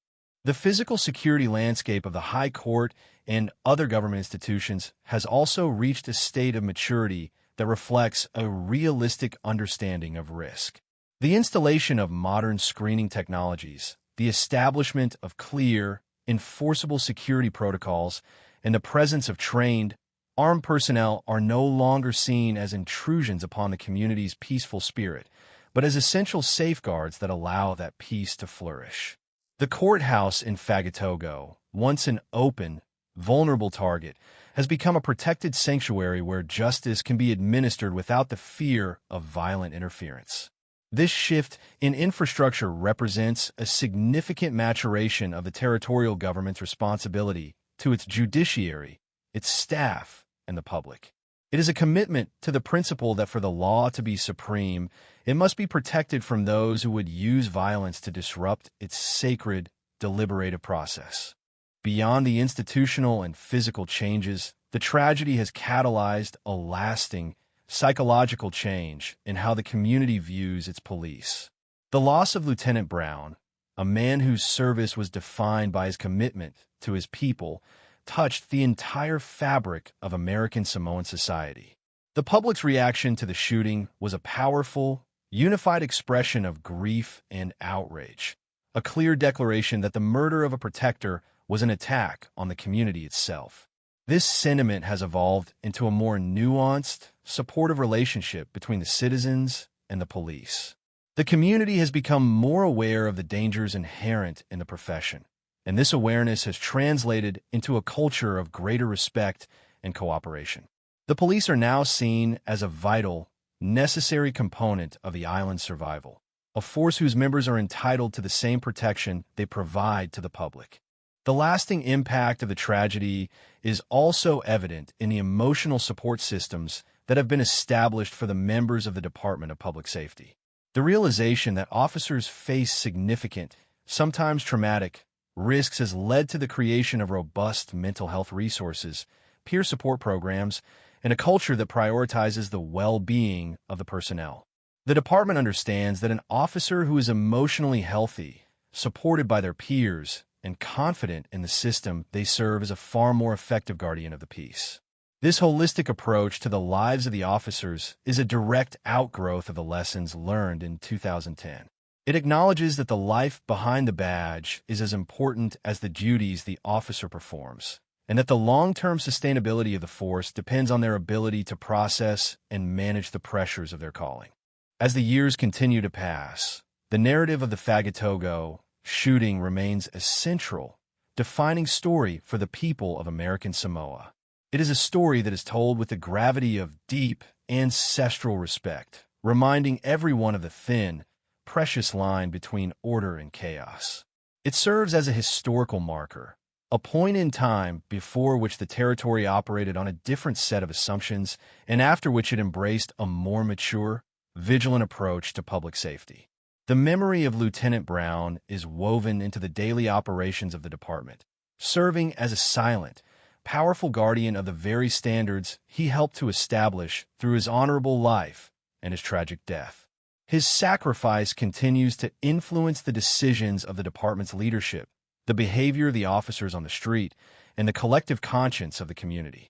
The resilience of the American Samoan people in the face of this tragedy is a testament to their deep, historical commitment to each other and their shared future. They did not succumb to the bitterness or the cynicism that such a brutal act might otherwise invite. Instead, they channeled their grief into a constructive, deliberate effort to build a better, safer system for everyone. They demonstrated that even in the most painful of circumstances, it is possible to hold onto the best aspects of one's traditions while adapting to the realities of the modern world. The legacy of the Fagatogo tragedy is not one of decline or fragility. It is one of transformation, evolution, and the quiet, persistent growth of a more secure and resilient society. In the final analysis, the story of the murder of Lieutenant Lucilla Brown is a chronicle of a society that chose to honor its fallen hero by ensuring that his death would never be in vain. It is a story of a territory that looked into the face of a cold-blooded, hateful act and, instead of looking away, chose to see the truth of its own vulnerabilities and the necessity of its own growth. The systemic, cultural, and individual changes that have taken place in the years since 2010 represent a comprehensive, multi-layered tribute to the lieutenant's memory. They serve as a constant, ongoing affirmation of the value of his service and the importance of the profession he loved. The islands of American Samoa are today a place where the peace is guarded with a steady, watchful eye and a deep, grounded understanding of what it costs to maintain the rule of law in an imperfect world.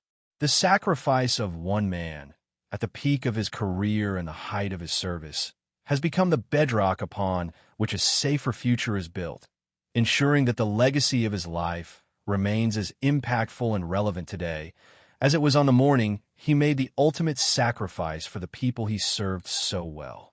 His life is a beacon, his death a lesson, and his legacy the enduring peace of his beloved islands, a testament to the fact that even the most profound, devastating tragedy can, through the commitment and character of a community, become a source of lasting, positive change for generations to come.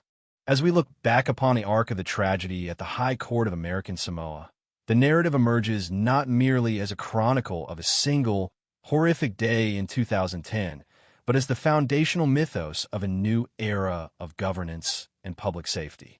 The death of Lieutenant Lucilla Brown acts as the fulcrum upon which the history of the territory turns, separating the era of inherited, traditional idealism from the current epoch of pragmatic, evolved responsibility.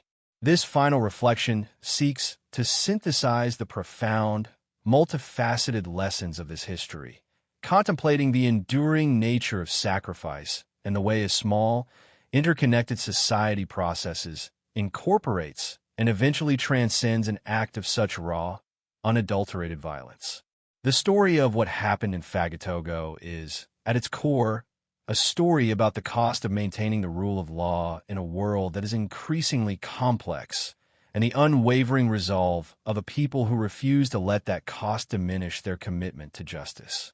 The transformation of the American Samoa Department of Public Safety from a legacy force into a modernized, prepared institution serves as a testament to the capacity for institutional growth in the face of absolute despair. When the system was confronted with the brutal reality of its own limitations that were tragically highlighted by the execution of an unarmed veteran officer, it had two choices: to retreat into the comfort of its traditions or to face the uncomfortable truth of its vulnerability and reform accordingly. The choice to reform was not just a policy decision. It was a profound act of courage that involved acknowledging that the world had changed and that the tools of the past were no longer sufficient to protect the future. This evolution was not an erasure of the territory's peaceful identity, but rather a strengthening of its foundational values, ensuring that the peace they cherished was backed by the professional capacity to defend it against any threat, no matter how calculated or extreme. The memory of Lieutenant Brown continues to inhabit the daily operational rhythm of the police department, serving as an invisible standard by which modern performance is measured. Every officer who stands watch, whether in the halls of the High Court or on the patrol routes that crisscross the islands, acts under the shadow of his memory. This is not a heavy, oppressive shadow, but a guiding, protective one. It reminds the force that their mission is not merely to perform tasks, but to safeguard the lives of their neighbors, their friends, and their families. The integration of this memory into the department's ethos is perhaps the most significant outcome of the tragedy, as it ensures that the lessons learned from his death are not just recorded in policy manuals, but are lived out in the daily actions, attitudes, and decisions of every person who wears the badge. The spirit of his service, that quiet, reliable, and deeply empathetic dedication to the community, remains the heartbeat of the modern force, balancing the new tactical capabilities with the same fundamental devotion to the people of American Samoa that defined his life. Moreover, the societal healing that has occurred in the years since 2010 is a reflection of the deep, communal strength that characterizes these islands. The mourning that was shared across the territory was not a fleeting emotion. It was the foundation for a new, more profound understanding of the risks associated with public service. The community has become more engaged, more aware, and more supportive of the work done by the police, recognizing that the safety they enjoy is a fragile achievement that requires constant, shared effort. This heightened awareness is a direct, enduring result of the tragedy. It has replaced the passive reliance on a peaceful history with an active, vigilant commitment to maintaining that peace through cooperation, communication, and mutual respect. The trauma of the shooting was not a force that tore the community apart. It was a catalyst that, through the slow and painful process of collective healing, served to bind the society even closer together. The judiciary of American Samoa also bears the permanent imprint of this historical inflection point. The hardened, secure environment of the High Court serves as a daily, physical reminder of the necessity of protecting the process of justice. This is not a retreat into secrecy or exclusivity, but an assertion that the sanctuary of the law is a public good that must be insulated from the volatility of individual or systemic anger. The court, once the site of a devastating, premeditated massacre, has been reclaimed as a symbol of the rule of law's resilience. The fact that justice is now administered in a secure, fortified space is a victory for the democratic process, confirming that the institutions of society are, in fact, capable of evolving to protect themselves and those who operate within their walls. This physical transformation mirrors the internal, psychological hardening of the community, which has moved from a state of naive vulnerability to one of mature, guarded stability. As the years continue to stretch into the future, the narrative of the Fagatogo tragedy will likely continue to evolve, moving from a contemporary, painful memory into a historical lesson that informs the identity of the territory for generations to come. The story of Lieutenant Brown will be told to new officers, new judges, and new generations of citizens as a reminder of the cost of complacency and the vital importance of the duty to protect. It will serve as a constant, silent teacher, ensuring that the lessons of the past are not discarded as the world continues to move forward. This continuity is essential for the preservation of the territory's character. By remembering, the community ensures that it will not repeat the failures of the past, but will continue to build upon the foundation of its hard-won, pragmatic wisdom. The resilience of the American Samoan people remains the most powerful aspect of this entire history. The way they have chosen to tell this story, not as a narrative of defeat, but as a narrative of transformation and growth, is the ultimate triumph over the murderer's intent. The perpetrator sought to destroy a life, to strike at the heart of the law, and to introduce the chaos of his own hatred into the order of the islands. Instead, his actions sparked a collective, systemic effort that resulted in a stronger, more secure, and more thoughtful society. This is the ultimate paradoxical legacy of the tragedy, that the most destructive impulse of one individual became the constructive force that solidified the integrity of the entire community. The hatred that fueled the shooting was not met with an equal, opposing hatred, but with a disciplined, methodical process of systemic improvement that has saved lives and safeguarded the future. In concluding this reflection on the life of Lieutenant Lucilla Brown and the transformation of his territory, it is clear that the true measure of his sacrifice is found not in the finality of his death, but in the enduring, positive change that has rippled across the islands in the years since. His life remains an inspiration, his service a model, and his memory a guiding beacon for those who continue to work in the profession he loved. The islands of American Samoa remain a place of beauty, tradition, and profound community, but they are now a place where the people understand the true, heavy cost of maintaining the order that allows their unique way of life to flourish. This understanding, born of the tragedy of July 22, 2010, is the most precious inheritance of the current generation. It is a burden, yes, but it is also a source of strength, a reminder that the peace they hold is a responsibility they share. The narrative of this history is now complete, but the legacy it describes continues to live in the daily operations, the cultural conversations, and the institutional standards of the territory. The story of what happened in Fagatogo is a definitive, historical reminder that progress is a process that never truly ends, and that the duty to protect is the most solemn responsibility a society can undertake. The life and death of the lieutenant continue to shape the destiny of the islands, serving as an eternal, silent, and incredibly powerful testament to the necessity of vigilance, the value of service, and the enduring power of a community that chooses to build a better future from the ruins of its own profound and entirely preventable sorrow. This story is now etched into the heart of the territory, ensuring that the legacy of his service is protected for all time, and that the peace of the islands is forever guarded by the lessons learned from the life of a truly honorable man. As we reach the final reflection on the life of Lieutenant Lucilla Brown and the profound transformation of American Samoa's law enforcement landscape, we are compelled to look beyond the immediate narrative of the 2010 tragedy and contemplate the enduring essence of public service.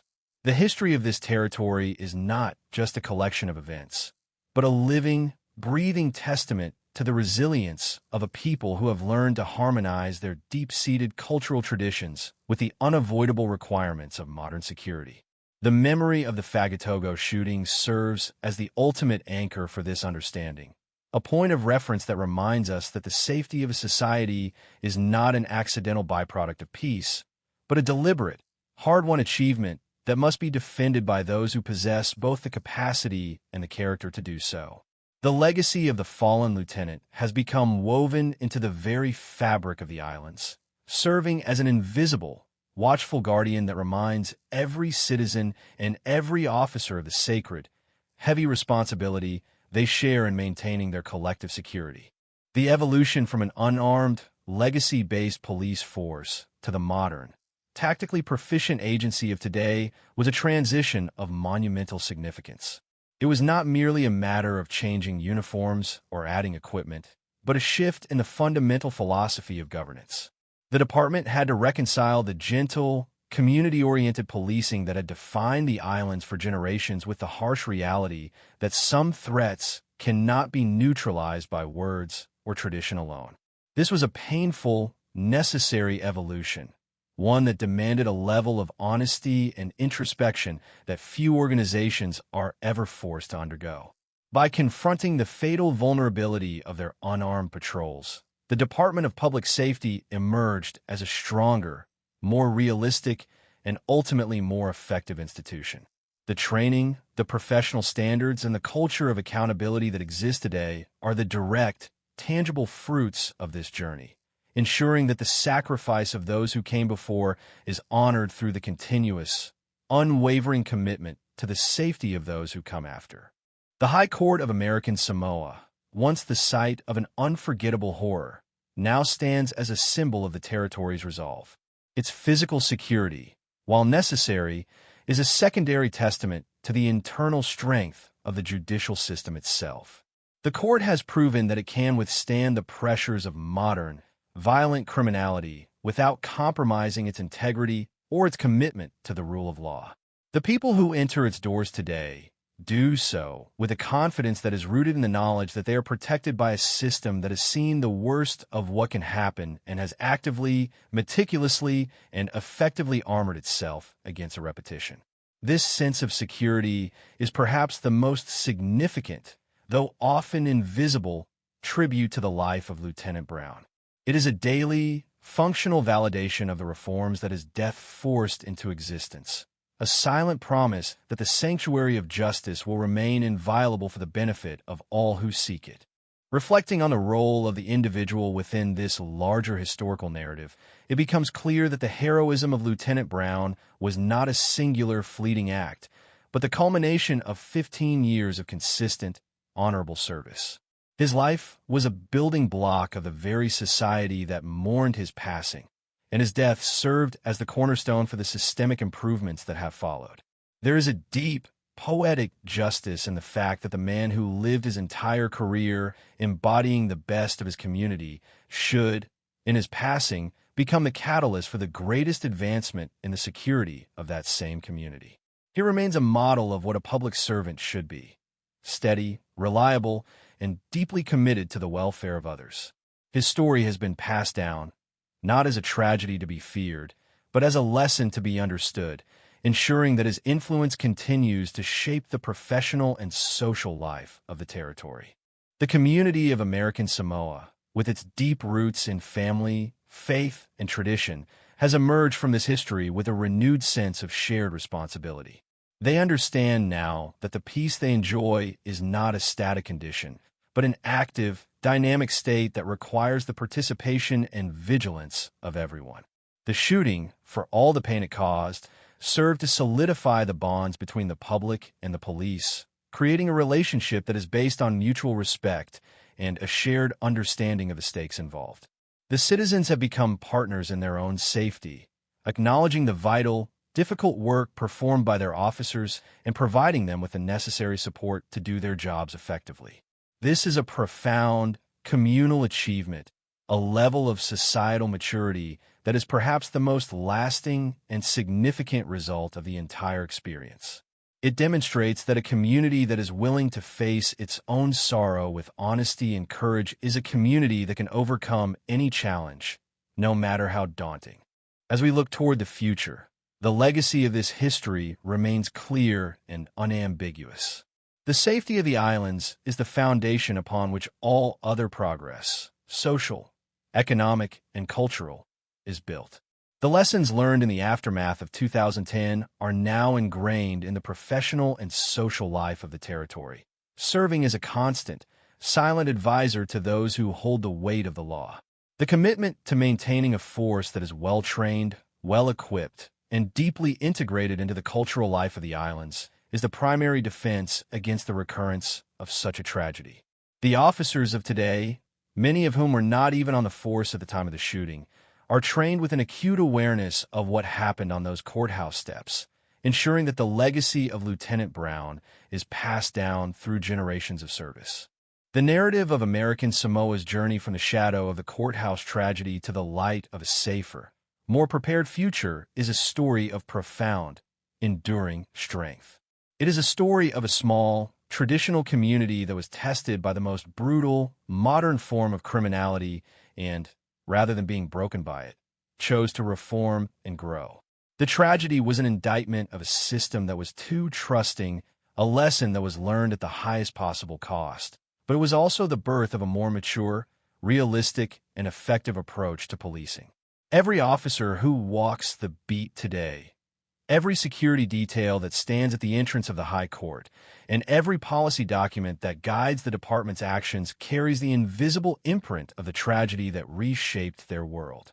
It is a narrative of redemption in the face of absolute despair, a process of healing that is never truly finished, but is always moving forward, ensuring that the heroism and service of individuals like Lieutenant Brown are not only remembered, but lived out in the daily actions of those who stand in their place to guard the peace of their beloved islands.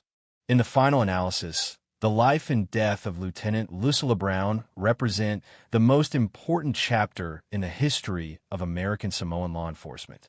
His service was the quiet, consistent backbone of a territory that valued peace above all else, and his sacrifice was the agonizing, necessary cost of realizing that true, lasting peace must be defended with vigilance. The transformation that followed his murder is the definitive, historical answer to the question of how a community honors its fallen.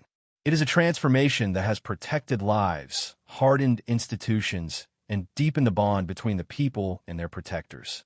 As this history is archived and remembered, it serves as a testament to the enduring, sacred value of a life dedicated to the service of others, and the power of a community that, even in its deepest, most devastating moments of sorrow, chooses to forge a future where the sacrifice of its heroes becomes the bedrock of a safer, more resilient, and more enduring peace for everyone who calls these beautiful islands home.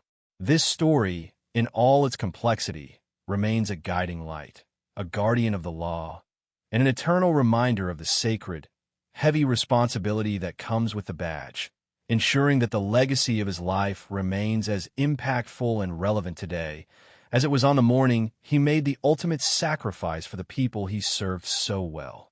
His life is a beacon, his his death a lesson, and his legacy the enduring peace of his beloved islands, a testament to the fact that even the most profound, devastating tragedy can, through the commitment and character of a community, become a source of lasting, positive change for generations to come. The passage of time often acts as a filter for history, allowing the raw, jagged edges of tragedy to soften into a narrative that can be held and examined with perspective. Yet the memory of the July 22, 2010, shooting at the High Court of American Samoa remains as sharp and unforgiving today as it was on the morning it occurred. In this final meditation on the trajectory of the territory's journey, we find that the true weight of the event lies not just in the loss of a veteran life, but in the permanent redefinition of what it means to stand as a protector within this island society. The transition from the old, unarmed paradigm to the modern, equipped reality was not merely a series of policy adjustments. It was a profound cultural shift in identity. This evolution serves as a living legacy, a testament to the fact that while the territory remains deeply rooted in the traditional values of family, respect, and communal peace, it has developed the equally essential capacity for pragmatic, realistic defense against those who would exploit that very peacefulness. The modern Department of Public Safety stands today as a reflection of this maturation. It is a force that has learned to walk the fine line between the cultural expectation of accessibility and the professional necessity of hardened defense. Every officer who enters the field now does so with a dual consciousness. They are aware of their role as members of a small, tightly connected community, yet they are also acutely aware of the unpredictable, lethal threats that can emerge from the shadows of that same community. This balance is not easily achieved, and it is the direct, ongoing result of the lessons learned at the cost of Lieutenant Lucilla Brown's life. The training, the equipment, and the institutional culture are all designed to ensure that no officer ever has to face the impossible, defenseless choice that defined the final moments of the lieutenant's service. This is the most profound tribute that could possibly be paid to his memory, a living, breathing commitment to the safety of the individual who wears the uniform. As we consider the impact of the High Court reforms, we see that the hardening of the judicial perimeter was not an act of alienation, but an act of protection. The courthouse is no longer a place where violence can easily intrude, but a sanctuary where the law can be debated, interpreted, and applied without the specter of physical intimidation. This shift in the judicial environment has provided a stability that benefits everyone involved in the legal process, from the judges and attorneys to the victims and the families of the accused. The realization that the administration of justice requires a secure, fortified space is one of the most critical realizations that arose from the 2010 tragedy. It confirms that the sanctity of the law is not an abstract concept, but a tangible, physical requirement that must be defended with the appropriate tools. This understanding has matured over the years, leading to a judicial environment that is both efficient and profoundly safe, ensuring that the legacy of the tragedy is one of order and stability. The emotional and psychological journey of the community in the years following the shooting is perhaps the most resilient aspect of this entire history.